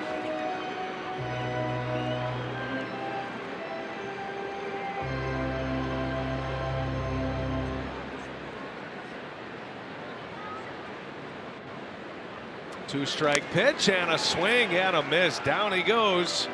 Morrison, the pinch hitter, out on strikes. 1, 2, 3 inning for Suter. He is through 5, and it's 5-0.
Field, and they see Milwaukee take a 5-0 lead over Minnesota. Time for our Brewers minor league scouting report, brought to you by UW-Whitewater.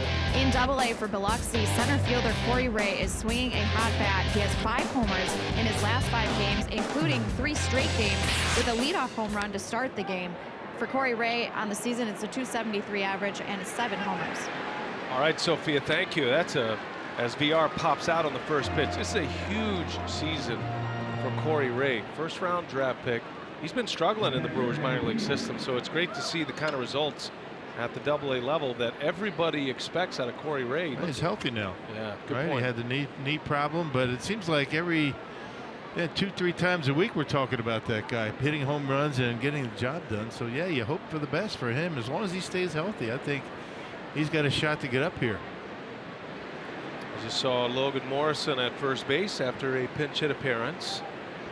No real word yet from the Twins on Joe Mauer, awaiting that.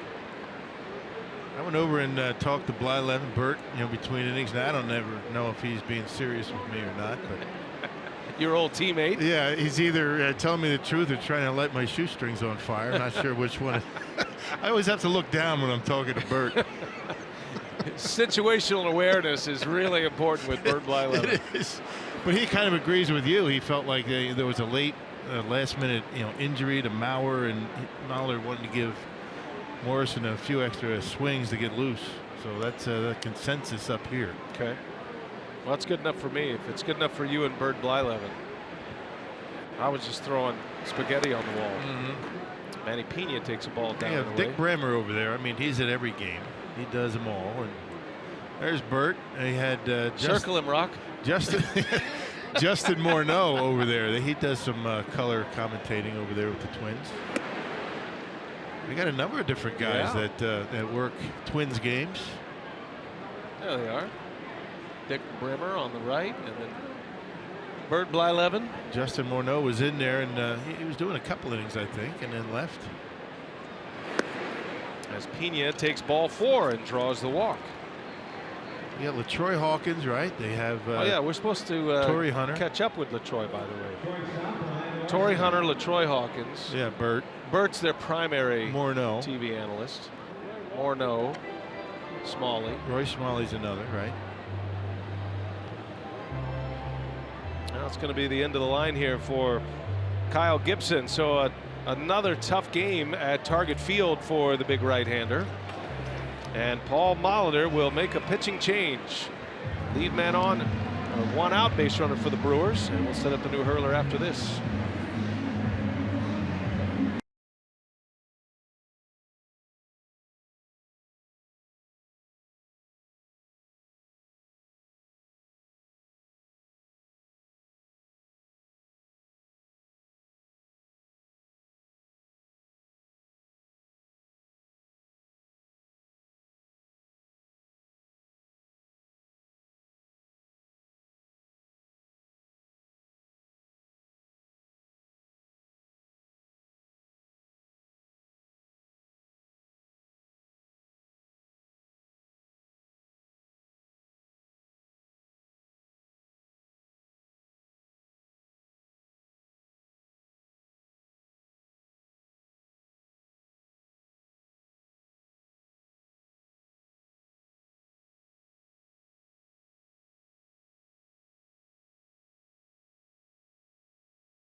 He exits 5 1/3 here tonight, giving up 5 runs, has a runner at first. That is his responsibility, and it's going to be Trevor Hildenberger on the mound for Minnesota. Yeah, last time he appeared in a game with the Twins was back on the 23rd in New York against the Yankees. Inning and 2/3, gave up a couple of hits, a run. A big-time ground ball pitch of the right-hander with the sidearm delivery. Hildenberger facing Orlando Arcia, takes strike one. Sidearm delivery, he steps toward third and throws across his body.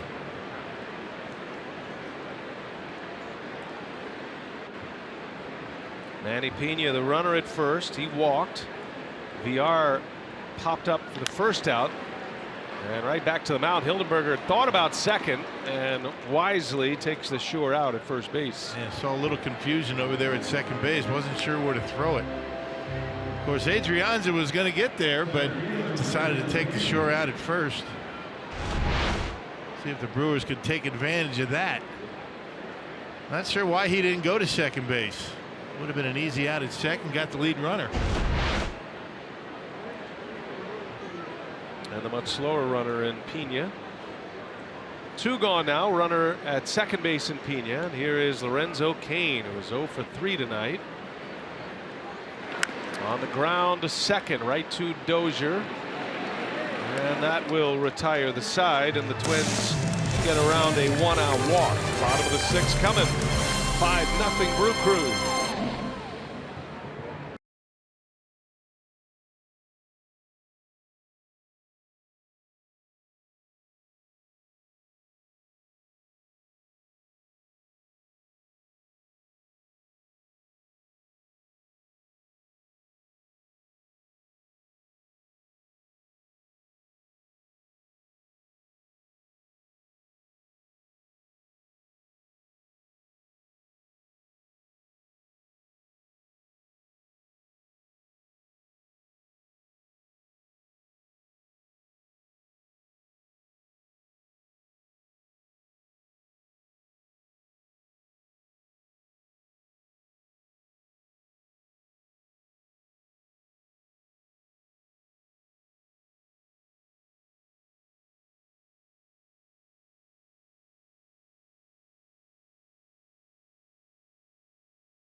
Hey, a reminder, you can join Fox Sports Wisconsin as we inspire girls to be healthy and confident at the Girls on the Run of Southeastern Wisconsin Spring 5K. It's presented by Brewers Community Foundation, and it happens Saturday, June 2nd at Miller Park.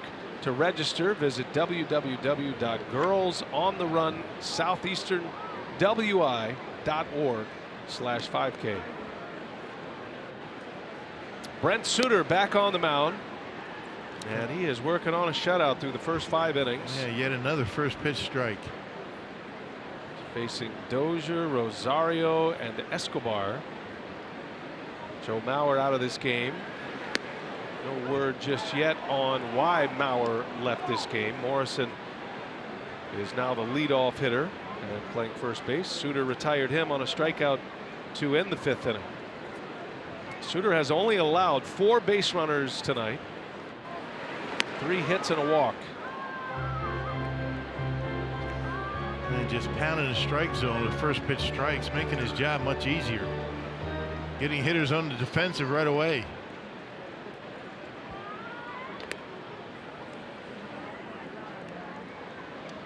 Dozier, the former All-Star, 7 homers this year. He's driven in 16 runs. This is a guy who hit 34 home runs last year. Drove in 93. And Suter ties him up with that cut fastball. And another strikeout for Brent Suter. He's just getting stronger and stronger. That's number 6 for him.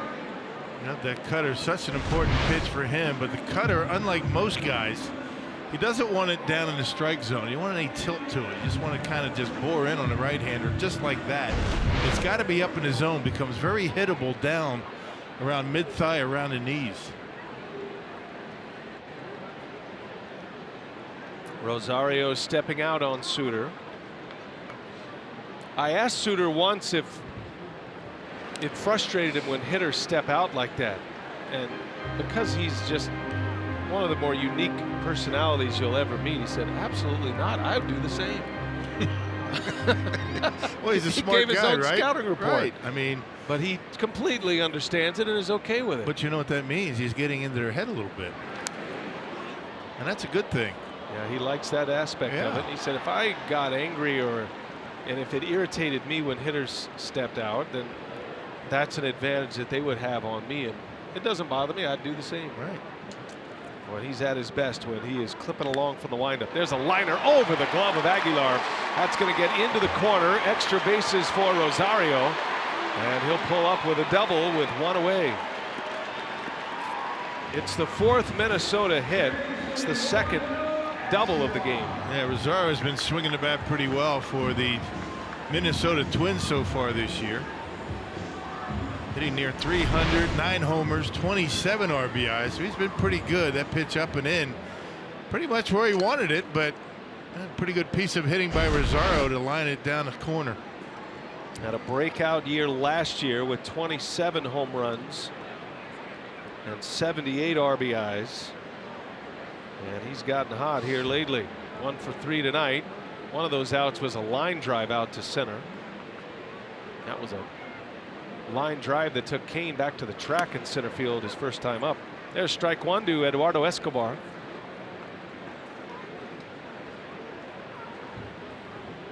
Suter getting ahead of another Minnesota hitter.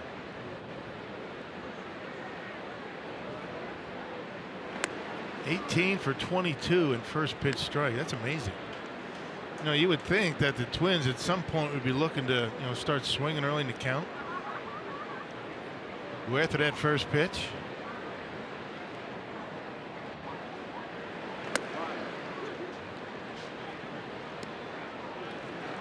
It's about the time Craig Counsell starts thinking about using his bullpen.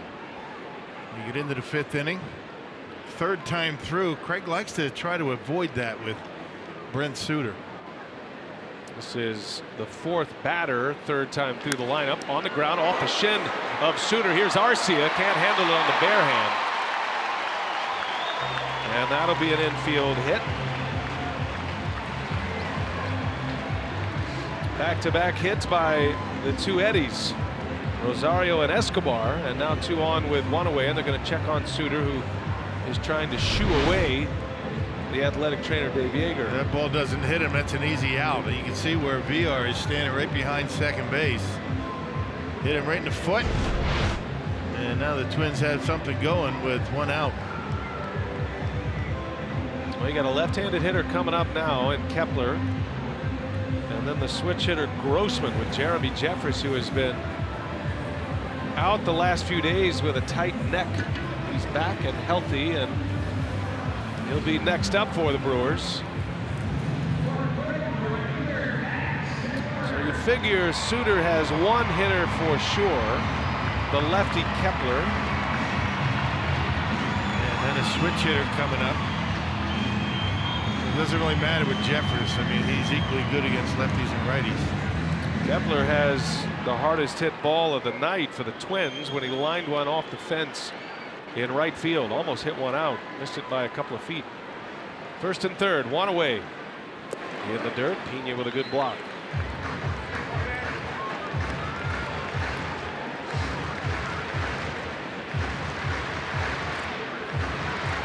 Three different innings the Twins have had base runners, multiple base runners, and they've each come back to back. There's a drive into right field. That is way back. It is foul. Boy, Kepler gives another one a ride. Just a little out in front, and it hooked foul.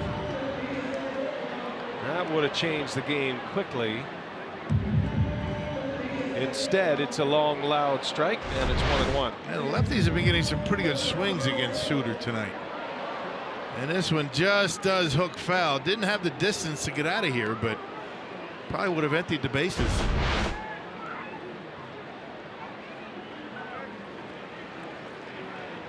Suter trying to get that ground ball here, and he gets a foul ball back out of play. And it's 1-2 now on Kepler.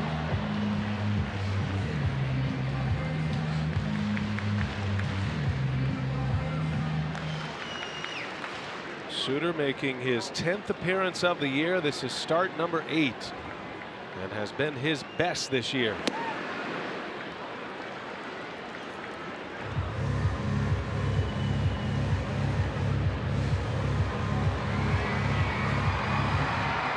He's letting it all out now, knowing this could be his last hitter. And it probably is going to be. First and third with one away. Dancing off third is Rosario. Escobar the runner at first. And Rosario can get as much as he wants. Shaw not even near the line. Kepler fouls it away.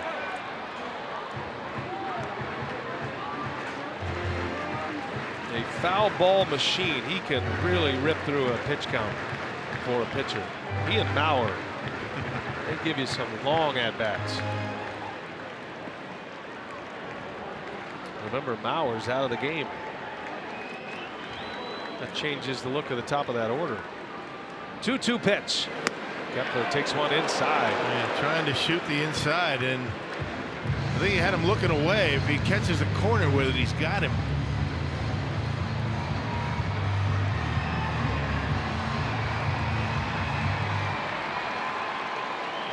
Suter taking a little extra time between pitches. Big pitch coming right here. 3-2 the count. Kepler in the air to left field. That's going to be deep enough to score a run, but an all-important second out. The Twins are on the board, but it's the second out of the inning. That's a fair exchange for the Brewers. Sacrifice fly and an RBI for Max Kepler. Makes it 5-1. And here comes Craig Counsell, as predicted. He'll turn it over to one of the best bullpens in the big leagues. And Jeremy Jeffress, who has been as good as anybody in the major leagues pitching out of the bullpen, is first one out. Good work today from Brent Suter. Brewers fans that are here give him a nice hand on his way to the dugout.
Innings, 1 walk, 6 punch outs. He's given up just the 1 run. He looked terrific tonight, partner. Yeah, first pitch strikes were outstanding work. I mean, I think that's more important for Suter than it is with a lot of the Brewers starters, because they didn't throw very hard. Had that cutter working. He threw some curveballs that were pretty effective as the game went on. But you could see the Twins taking a lot of those first pitch strikes. I was kind of surprised that they weren't being a little bit more aggressive, second time through, knowing that he was going to be doing that. Well, Suter, his lone win was in a start against San Diego, opening series of the year. He's got a chance to win here tonight. He'll give the ball to Jeremy Jeffress now. 2 outs in the inning, runner at first. And Grossman on the first pitch, a fly ball to Yelich. Easy as it gets for Jeremy Jeffress. He's been lights out. Gets one pitch to get out of the Twins' sixth.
Gives up just 1 run on 5 hits to the Twins and leaves with a 5-1 lead. And you can join Brewers pitcher Jeremy Jeffress and his teammates for the Brewers Bowl-a-thon coming up on Sunday, August 5th. You can enjoy a silent auction and, of course, bowling with Brewers players while raising money for children and their families living with epilepsy. To register, you can visit brewers.com/bowling or you can call 414-902-4581. He's a fun-loving guy, Jeremy Jeffress, but he's all business right now. That was game face. Good work by him connecting with the Brewers Community Foundation. And the new ambassador on the bowl-a-thon. I bet he's got a pretty good hook. You think he throws a straight ball? I think he bowls lefty. Christian Yelich leads off for the Brewers here in the 7th inning. Boy, how good has Jeffress been, though? My goodness. You know, the inherited runners is a huge story for Jeremy Jeffress. He just stranded one more. He's come into so many games with multiple runners on base or bases loaded. As Yelich into center field, routine for Buxton. Yeah, he's only allowed 2 of 16 now inherited runners to cross home plate. We're not talking about coming in with a man at first and second. We're talking about bases loaded, second and third, 1 out, and stranding, base runners. So it's not just his earned run average that he's been effective, saving earned runs for other guys. It's one of the reasons why the Brewers team earned run average is so good. How do you weather the storm with so many starting pitchers on the disabled list? With a fantastic bullpen. Brent Suter tonight did his part, 5 2/3 innings, giving up just the 1 run, had a season high for innings and strikeouts and pitches thrown. He's in line for his 2nd win of the year. Or his 2nd win as a starter, I should say, his 3rd win of the season. He's 2-3 overall. Aguilar turns one around. That's foul into the seats at left. Jesus, a big part of the offense tonight. A 2-run home run in the 3rd. One that left the bat at 107 miles per hour. Look at that OPS right now. Yeah. G-Man Choi with the other homer. That OPS for Aguilar at 901 with his home run tonight. Yeah, remember in spring training you were talking about all the first basemen, all the outfielders the Brewers had, and people were questioning, well, is there room for Aguilar? You bet there is room for Aguilar. He's been a godsend. I mean, think about it. Thames is out, Braun is out, and first base really hasn't been much of an issue. Has been productive. He's been terrific since signing with the Brewers a couple of winters ago. If you're just joining us tonight, Ryan Braun placed on the disabled list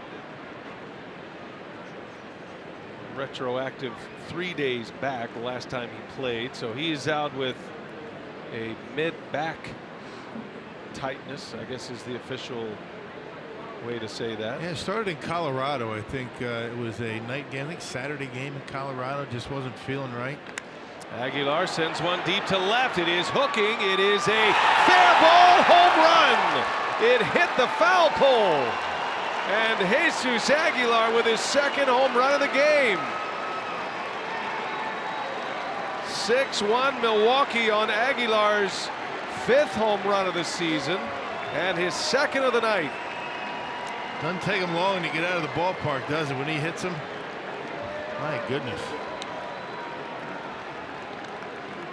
That's a tough at bat for a right-hander. You're talking about Hilgenberger, the way he delivers the baseball. Check it out. That front shoulder has to stay closed, but a mistake that time, a breaking pitch, and gave Aguilar an opportunity. Watch him keep the bat in the hitting zone. Let's go with the top hand, and second time the Brewers have hit the foul pole on this trip. Shaw did it a couple of days ago. Travis Shaw on the first pitch, lines one foul. Hey, nice catch. Was very well done.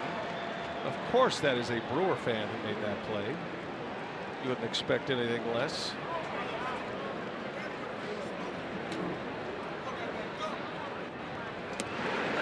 Coming inside, Hildenberger misses to Shaw. Boy, Jesus Aguilar, 3rd career multi-homer game, 1st of the season. Came into this game with 3, and he's got 2 tonight. Brewers get the run right back. Even fooled, he can hit him as hard as anybody. Out on his front foot, one-handed. Shaw breaks his bat. Little flare is going to fall, a base hit. And Travis Shaw gets into the act. 1 out of 4 tonight is Shaw. He's been one of the few Brewers to not have collected a hit in this game. He and Lorenzo Cain were a combined 0 for 7, but Shaw is off the schneid. He's got his first hit, and the Brewers keep it going here in the 7th inning. Domingo Santana now. You know what's so impressive about Aguilar's home run? His ability to keep it fair. You know, most guys, you get that out in front, you're going to buggy whip one. It's going to have so much hook on it. Now that's the thing about him with 2 strikes. I mean, he's a guy that puts the ball in play more times than not with 2 strikes, and he'll shorten up. A lot of times when he does shorten up, he'll poke one into right field, but that bat stays in the hitting zone so long. That level swing through the zone allows him to make contact, and because he's so strong, he's able to get enough of it to line it out of here. It's one thing to have your body out in front, but if you keep your hands back, you still have enough power to, you know, knock one out of the ballpark, at least hit a hard line drive.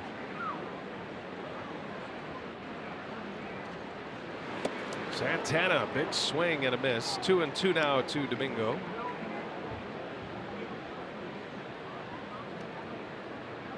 Santana singled in the 5th. He walked in the 3rd, on base twice.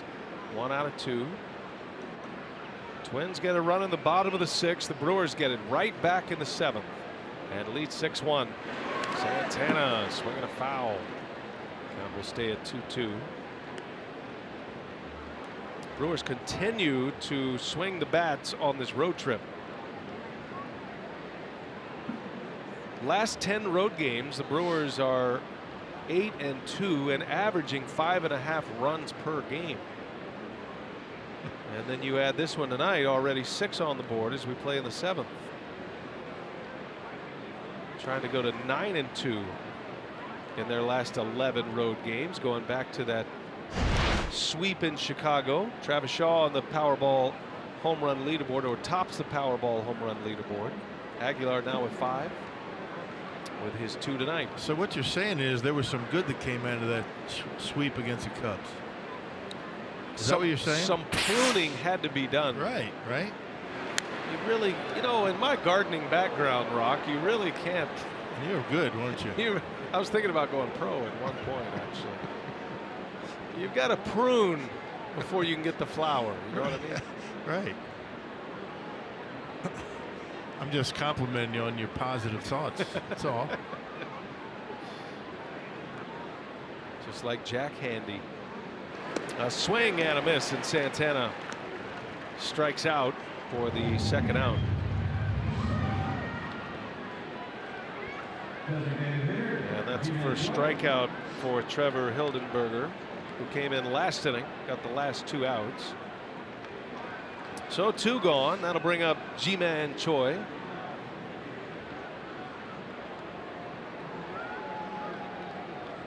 Four at-bats in the big leagues. He has 2 hits, a double, and a homer on those 2 hits.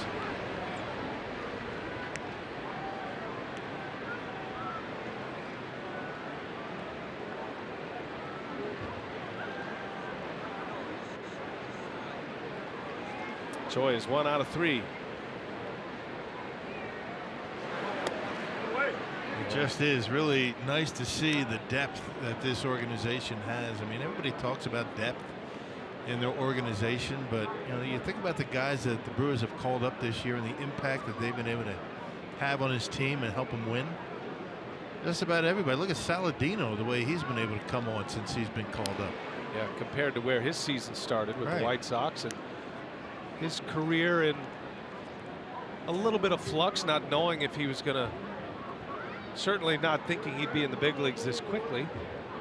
Looked like he was headed for a DFA with the White Sox, but the Brewers were able to acquire him. He's been great. A little half swing by Choi, and he is down on strikes, and that will retire the side. But the Brewers are believing in Jesus tonight. 2 home runs in this game, and this one hits the foul pole to give the Brewers a 5-run lead once again. 6-1 Milwaukee at Target Field.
Here at Target Field in Minnesota, and that brings us to tonight's timer of the game winner at the Corner Bar and Grill in Caledonia.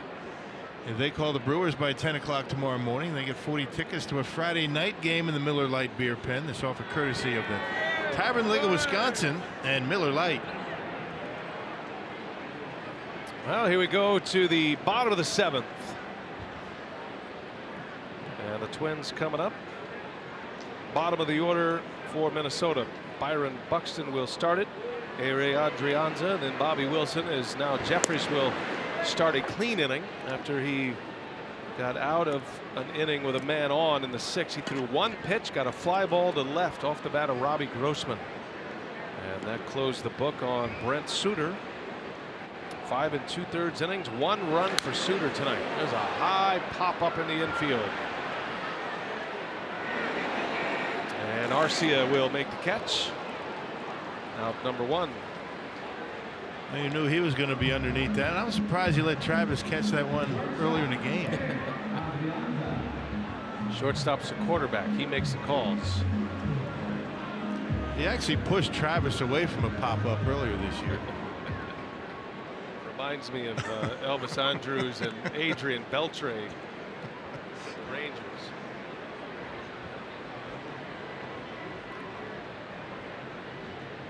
Ray Andrianza takes strike 1.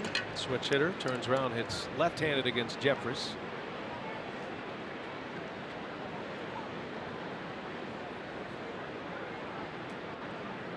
Oh for 2 tonight, hitting 8th for Paul Molitor. Did you have a chance to see Paul before the game? I did not. You know what? There was so many people over there talking to Paulie that I decided to wait till tomorrow. I always find second day in's the best for that. Have a chat. Everybody wants him today.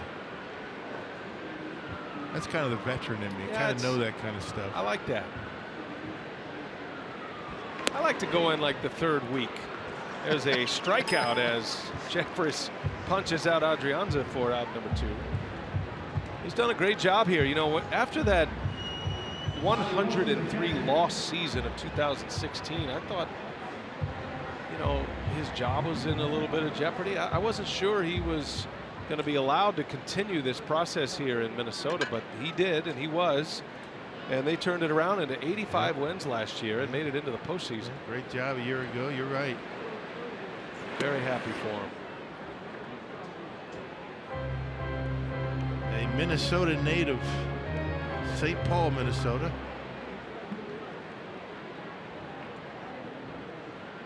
Played at the university.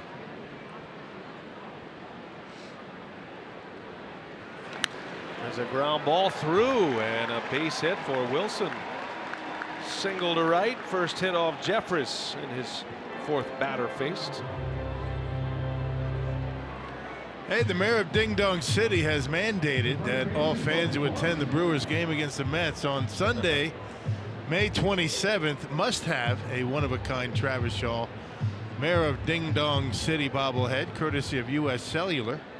For tickets, go to Brewers.com. I added that second Mayor of Ding Dong City because I like saying it so much.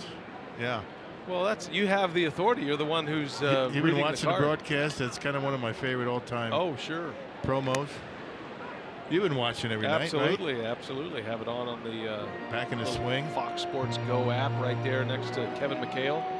It's perfect. During the game. You've been off for a while, though. Speaking right? of University of Minnesota, had a week off, right? I mean, you had to, a little R&R. Yeah. Yes. I don't know about that. Don't be disappointed in it. I mean, you deserve it. Studying hard, Studying watching hard. you and Matt, listening to Jeff Levering and Lane Grindle. Mm-hmm. Well, you know, you could have bought me lunch and I would have filled you in. I do believe, if we're being honest about the situation here, there was an invite today. Yeah, I wasn't quite sure if who was buying, though. Logan Morrison at the plate. You're right, you did. In another veteran move, the invite went something like, Rock, lunch today, question mark? And the response was via text message, I have plans. Can't.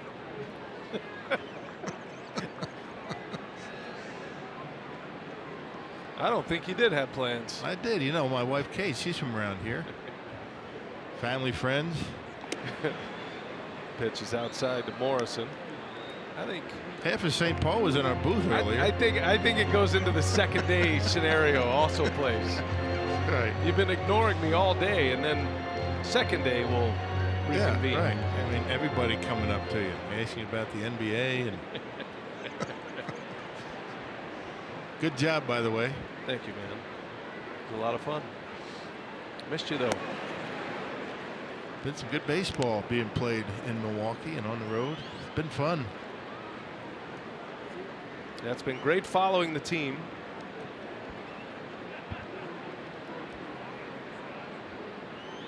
You hear about an injury, and then you see the team just continue to perform and win. So then it's like a little bit of that roller coaster scenario. You hear an injury, it's a bit of a gut punch, and then they keep playing well. Morrison hits that sharply, but right at Kane, and that will retire the side. And Jeremy Jeffress coming back from a neck injury, no problem. Gives the Brewers 4 outs.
On Fox Sports Wisconsin is brought to you by Miller Lite.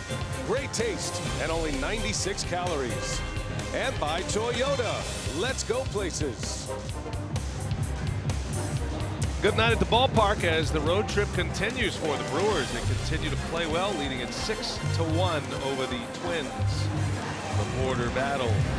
Time to take a look at the Brewers box score, brought to you by the Mall of America. Lorenzo Cain is the only Brewer hitter without a hit here tonight. Everybody else has contributed, and the 3 home runs tonight. 2 by Aguilar. G-Man Choi got it started with a home run, put the Brewers on the board first with a 2nd inning homer in his first game back in the big leagues. And now, Rock, it's going to be Matt McGill in for Trevor Hildenberger, who goes an inning and 2/3 and gives up the Aguilar homer. 8 appearances with the Twins this year, has given up just 1 run. He got called up back at the end of April 28th.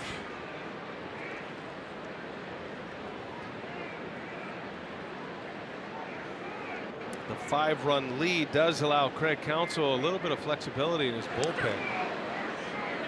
Even though the Brewers had a day off yesterday, you always relish those opportunities to save your bullets. It's like Jennings is getting loose in the Brewers pen. Boone Logan, Dan Jennings, and Josh Hader, the 3 lefties down there. And the other lefty that came out of that bullpen is in the rotation. There's Boone. It's a good day for him to try to get back on track. Corey Knebel appears to be back and in the closer's role. Brewers haven't been in a scenario yet to use Knebel as the closer, but that seemed to be where it was trending in Arizona. Good story today on Josh Hader as well.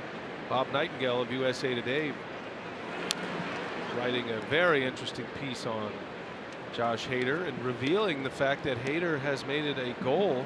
Here's a guy in just his first full season in the big leagues. His goal was to pitch well enough to make it to the All-Star game, which is in or near his hometown. It's in Washington, D.C. this year, the All-Star game. And he's certainly pitching like an All-Star. Well, he keeps it up like he has. I don't think there's any question. That ball's hit hard into left center field. That is way back, and one hopper off the fence. VR into second. He's getting hot. Jonathan VR with his 3rd hit of the game.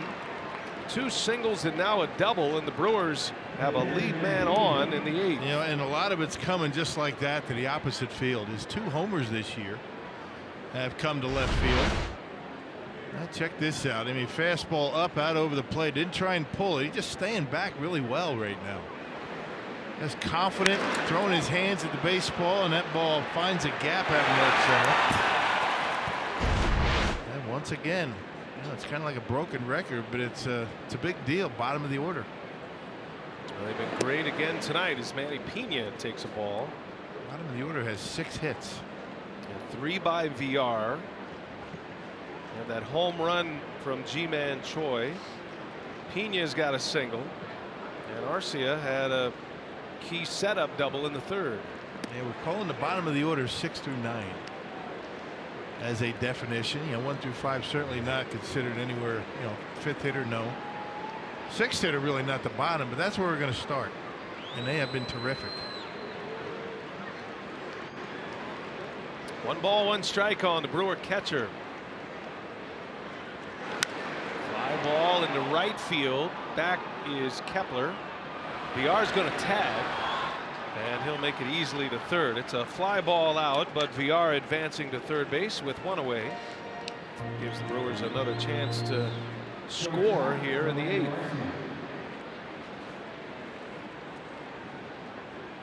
Orlando Arcia is next.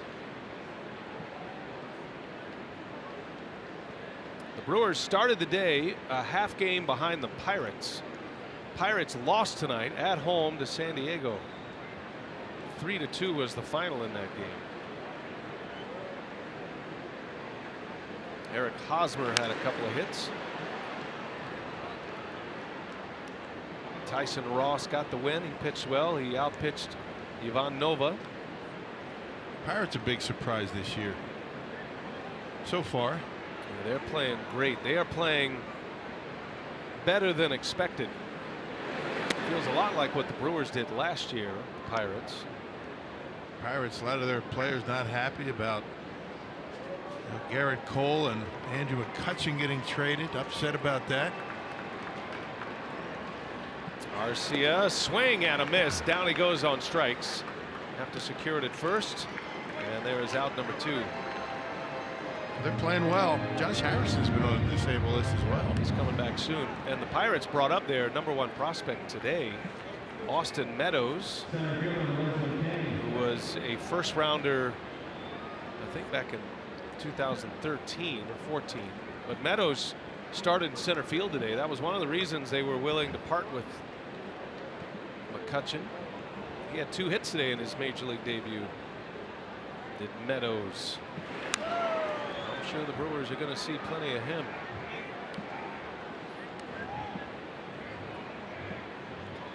Lorenzo Cain with 2 outs and a runner at 3rd. Still looking for his first hit. He's 0 for 4.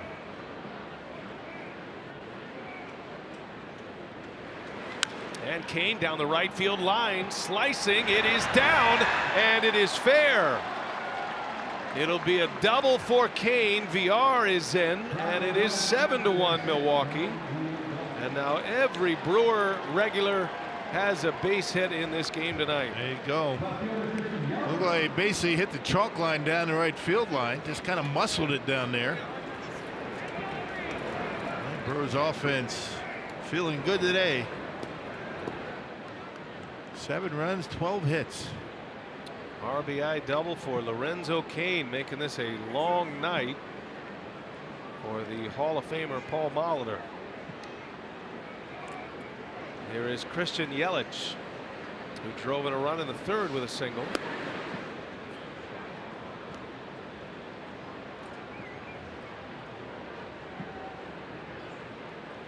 Elsewhere in the Central tonight, the Cubs are leading the Reds 6-1. That's in the 5th inning. Cubs have John Lester on the mound. Cubs very similar to the Twins in that they have lost a number of games. They were rained out yesterday in Atlanta, so they've got a number of games to make up as well. There you see it, 6-1 Cubs in the bottom of the 5th inning.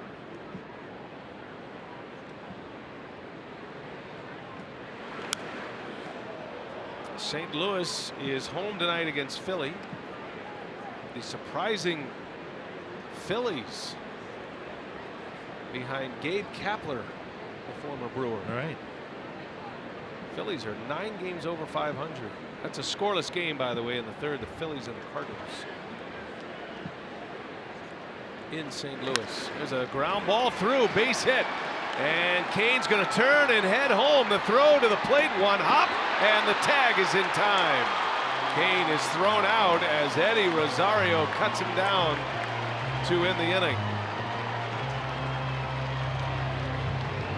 Excellent throw. They will take a quick look to make sure, and counsel says we're good. Out at the plate, Rosario takes an RBI away from Yelich with a terrific throw, and the inning is over.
In Wednesday's win, the Brewers keep on hitting here at Target Field. It's a 2-homer night for first baseman Jesus Aguilar. And coming up on Brewers Live, brought to you by Freighter and the Medical College of Wisconsin, that hit parade continues. All Brewers hitters in the lineup tonight have at least 1 hit, 3 home runs on the night as well. Brent Suter turned in 5 2/3 quality innings, gave up just 1 run on 6 hits. And we'll hear from manager Craig Counsell inside the Brewers clubhouse. So that's all coming up with Dario Melendez and our own Jerry Augustine. All right, thank you, Sophia. On location here in Minneapolis. Great to have him here. And it's going to be Boone Logan on the mound for the Brewers as we head to the bottom of the 8th. 7-1 Milwaukee. Logan still trying to get his sea legs under him after starting the year on the disabled list with a triceps injury. Out to a bit of a slow start. And Logan now 4 games. And we last saw Boone on Tuesday against the Diamondbacks. That was in Arizona. Allowed an inherited runner to score. A third of an inning, a hit, also walked the batter intentionally. He has made a very good living retiring left-handed hitters. Brian Dozier swinging a foul. Now you look at the ERA, and he has not allowed an earned run yet. ERAs can be very deceiving for relievers, especially relievers like Logan, who come in typically with men on base. So you check the inherited runners, and then you look at opponent's batting average, right? So this is his 8th batter face. Hitters have 3 hits off of him in their first 7, but I think overall it's a little bit to be expected for Logan, who's with a new team. It's a new setting. He was so disappointed in spring training to have to go on the disabled list and unable to start the season with the ball club. There's a swing and a miss, and there's a good start to his night. Yeah, that was a rough day in Arizona in spring training when they lost Wade Miley and Boone Logan in the same game. And 2 left-handers. Wade Miley since on the disabled list.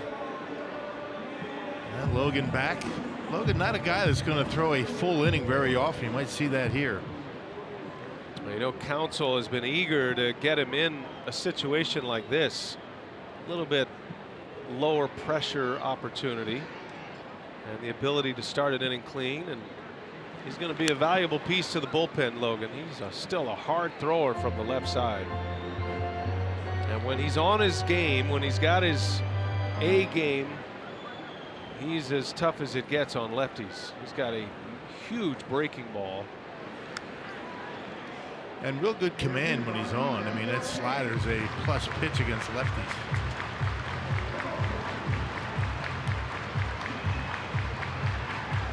Five games in a rehab assignment. He pitched at Double-A Biloxi for 5 games, and then he went to Triple-A for 1 game. That was in early May. So he's been back in the big leagues for just a couple of weeks now. And did he go? They will ask. Able to check that swing. And Rosario's still alive.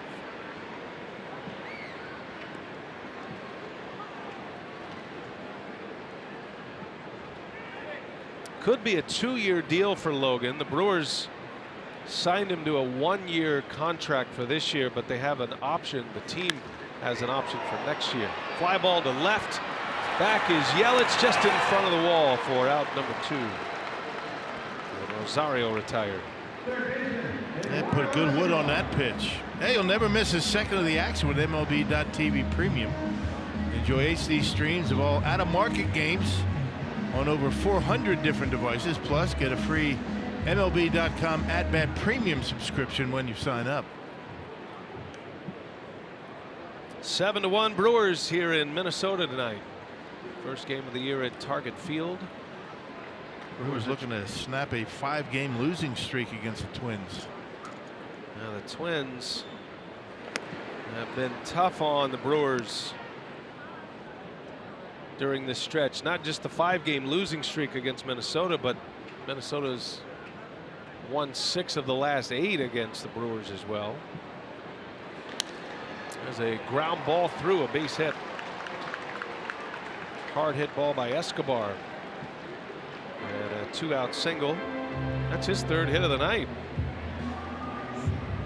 Escobar has 3 of the 7 Minnesota hits. All of them are singles. He and Kepler have been on base tonight. Kepler with a double and a walk.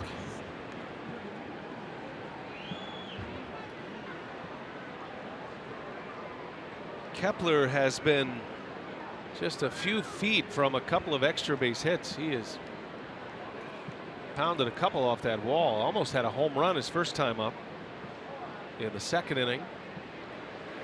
Thought it was a 2-run homer when it left the bat, but it hit high off the wall. Ended up as a double, and the Twins would not score in that inning. That was Brett Suter on the mound. 2 feet. And then he hit a bullet foul off the right field wall in the 6th inning. Ended up with a sac fly in that at bat.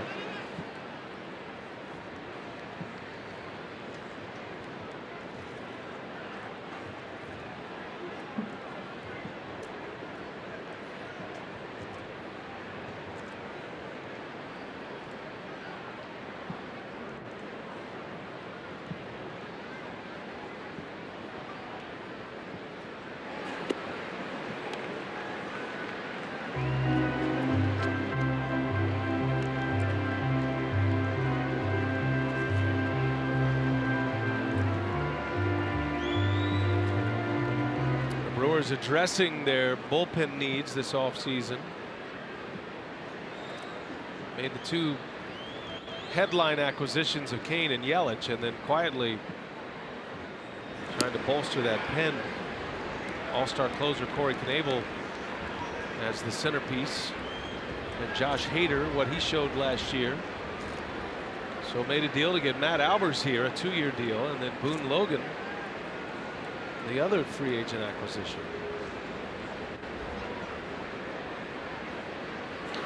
High fly ball, that is way back, and Kepler is going to hit one out. A 2-run blast for Max Kepler. Well, on a 3-1 pitch, and Logan didn't want to walk him, and Kepler finally gets his home run. Been flirting with one all night. A no-doubter to right field. Has all 3 Minnesota RBIs in this game. Yep. Well, he's forced to throw a strike. Didn't want to walk him with his 6-run lead. And he got all of it. So Max Kepler makes it a 7-3 ball game. 2 outs in the inning. Robbie Grossman at the plate.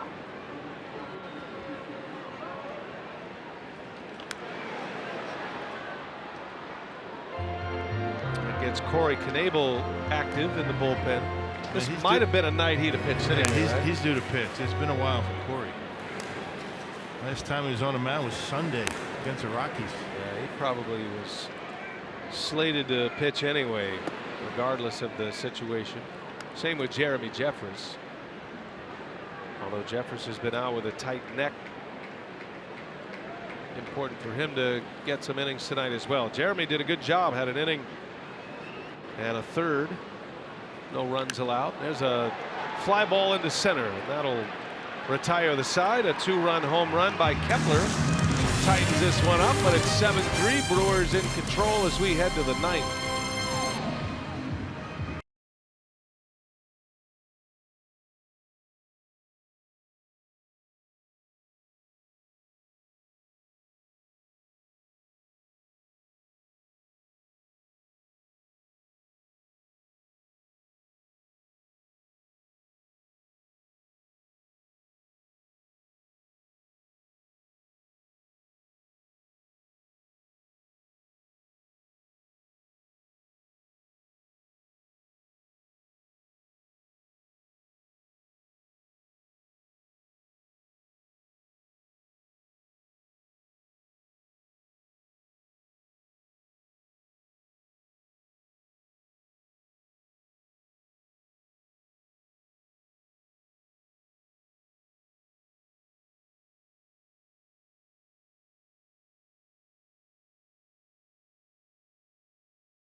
As we go to the 9th inning, and our Badger Mutual Insurance plays of the game. How about we start with a Ji-Man Choi home run in his first game back in the big leagues. Aguilar followed with a home run. That was part of a 3-run third inning. Aguilar hit the 2-run blast, and then Aguilar again solo shot in the 7th off the foul pole. 5 home runs on the year for Aguilar. He's driven in 3 tonight. Choi with his first home run of the season. And it's going to be Jesus to lead off this 9th inning. 7-3 Brewers. Max Kepler has driven in all 3 Minnesota runs. Just hit a 2-run home run off Boone Logan in the 8th. Phil Hughes is the next Minnesota pitcher. He made 5 relief appearances last year. He started in the rotation but moved to the bullpen. And Fernando Romero came on board. 7th appearance for him.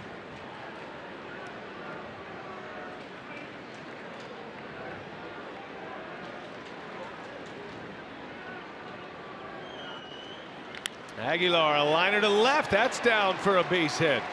What a night for Jesus Aguilar. 2 homers, now a single, a walk, 4 trips on for Aguilar, and he starts the 9th with a base hit. And once again, keeping that bat in the hitting zone a long time. Nice level swing. Check it out for Aguilar. He keeps the body back.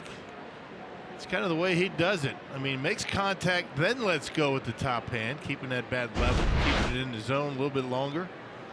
That avoids that loop in the swing when you're out in front a little bit.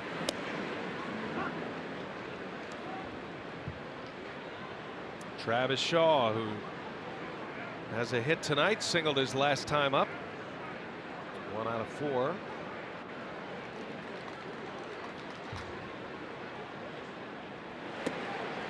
We got a game here tonight with Phil Hughes and Boone Logan. Former Yankees at one time were thought to be the future of the Yankees from a pitching perspective. Hughes as a starter. Remember, he won 18 games for the Yankees. Right. And Logan was terrific in the bullpen for New York for a stretch there.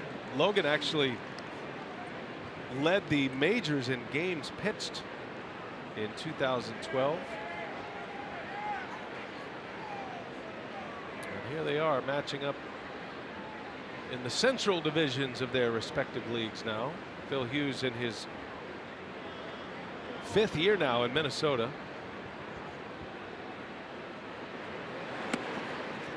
And Shaw is down on strikes.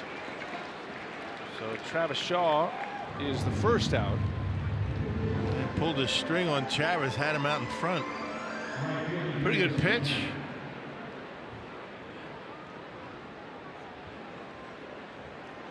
Domingo Santana now with 1 away.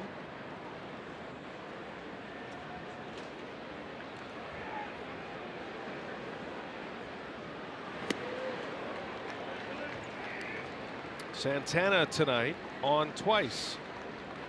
Walked in the 3rd. He had a single in the 5th. Brewers have 7 runs on 14 hits in this game. And 3 home runs, 2 of them by Aguilar.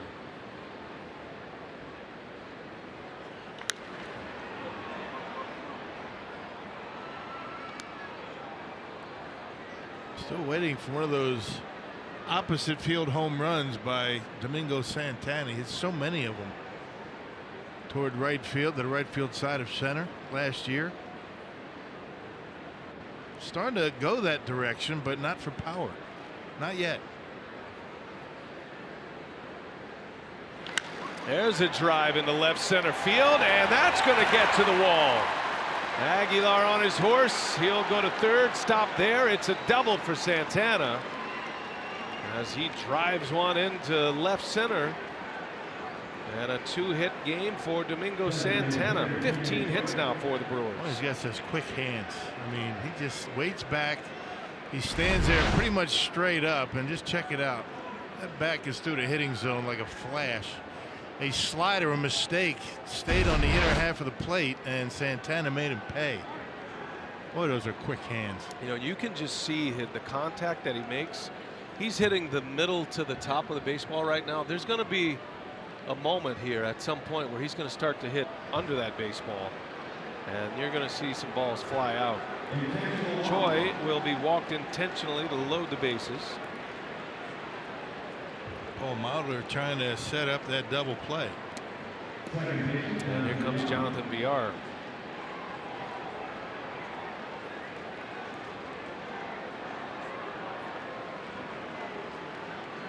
So in hitters' terms, it's just a tick off the timing. He's hitting the ball square. Well, you can't really, complain too much about, not elevating the baseball. Right. I mean, you got to square it up. I mean, there's not a whole lot you can do about it. You either get under it a little bit or you don't. That's not something you can really work on per se when you hit a ball that hard.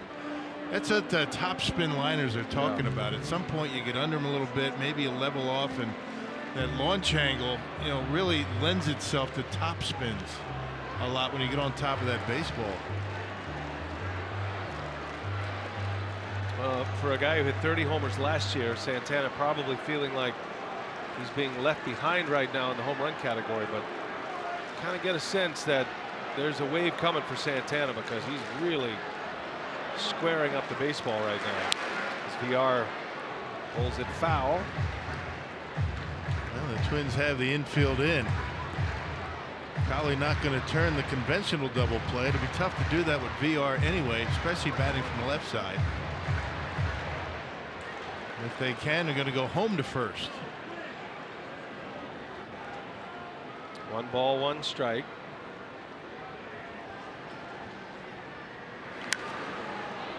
Hughes is the perfect example of the dangers of a multi-year contract for a starting pitcher, especially one that was in his late 20s when he signed his deal. So when he arrived here in Minnesota, he was a 16-game winner with a 3.5 ERA. They thought they had a gem. Over 200 innings pitched. That was the 2014 season.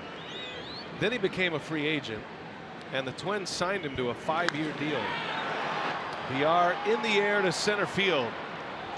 Should be deep enough. Buxton will wind it up. Here comes Aguilar, and the throw goes to third, and another run is in on a Jonathan VR sac fly. Aguilar scores the 8th Brewers run. It's 8-3 Milwaukee. Credit VR with his 12th RBI. Yeah, putting it in play with 2 strikes. It's just been a very good offensive night for the Brewers in a lot of different respects. You know, the home runs, those are get all the attention, but you know, making contact, not swinging and missing a whole lot with men on base. Here's Manny Pena now.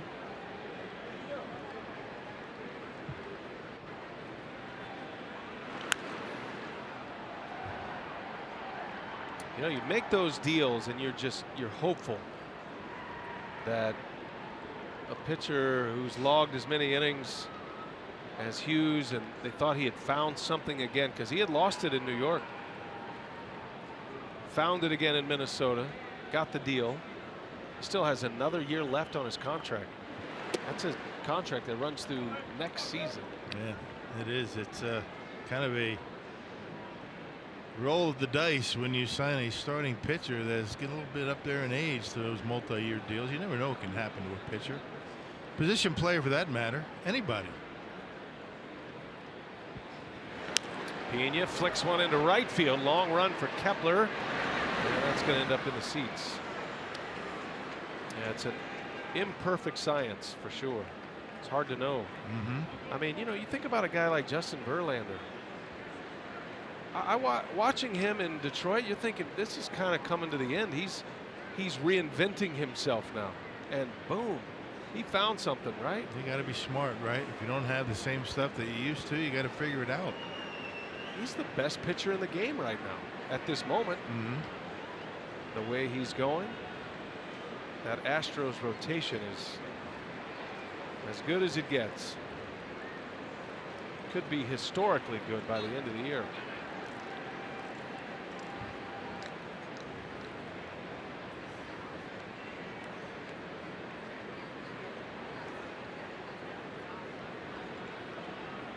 First and second for Pena. He swings and fouls it back.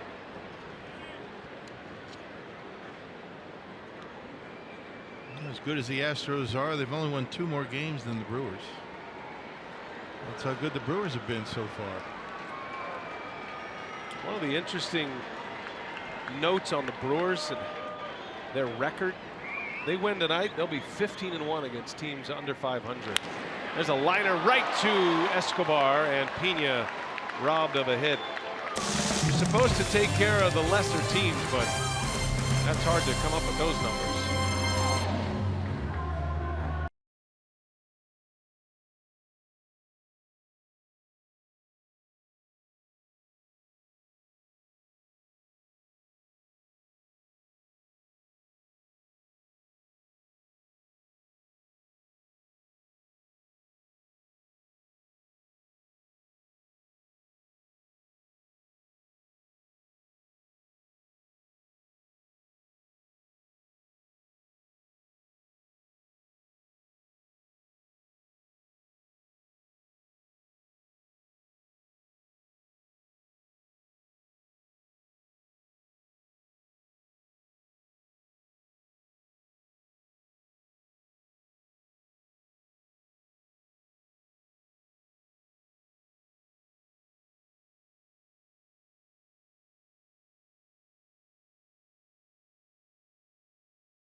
Been a big night for the offense tonight for the Brew Crew, and they've done a terrific job on the mound as well. 8 runs on 15 hits, 3 home runs tonight. Everybody in the lineup has at least 1 hit in this game. And we're headed for the bottom of the 9th inning, and it is Corey Knebel, the Brewer closer, on to try to finish this one off, get a little bit of work, and set the Brewers up for tomorrow's game 2. Yeah, hasn't pitched since Sunday against the Rockies. It was a 3-up, 3-down 9th inning in a Brewers victory. You see his numbers, that earned run average, is going to continue to go down. He's 1 for 2 in save opportunities. Had those save opportunities before he got that knee injury, the hamstring injury. The Brewers are one of 3 teams that have not lost a game when leading after 6 innings. They're 18-0 this year, trying to make it 19-0 with a win tonight. Pirates and the Orioles, the other 2 that are undefeated when leading after 6. Knebel coming back from a hamstring injury. It looked like it could have been a season-ending hamstring injury when it first occurred at Miller Park. He was very fortunate to come out of there as he did. And he came back early, a little over a month, maybe a couple of days over a month. They were talking 6 to 8 weeks.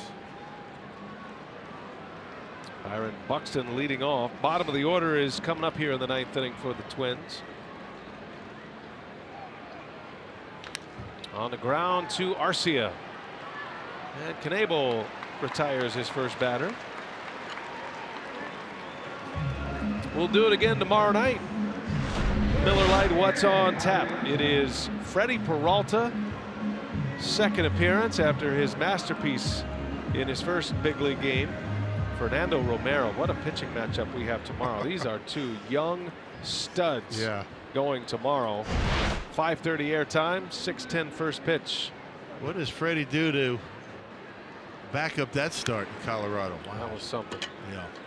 That was 13 punch outs, and that goes into the annals of Brewers major league debuts, right? I mean, that was historic in nature.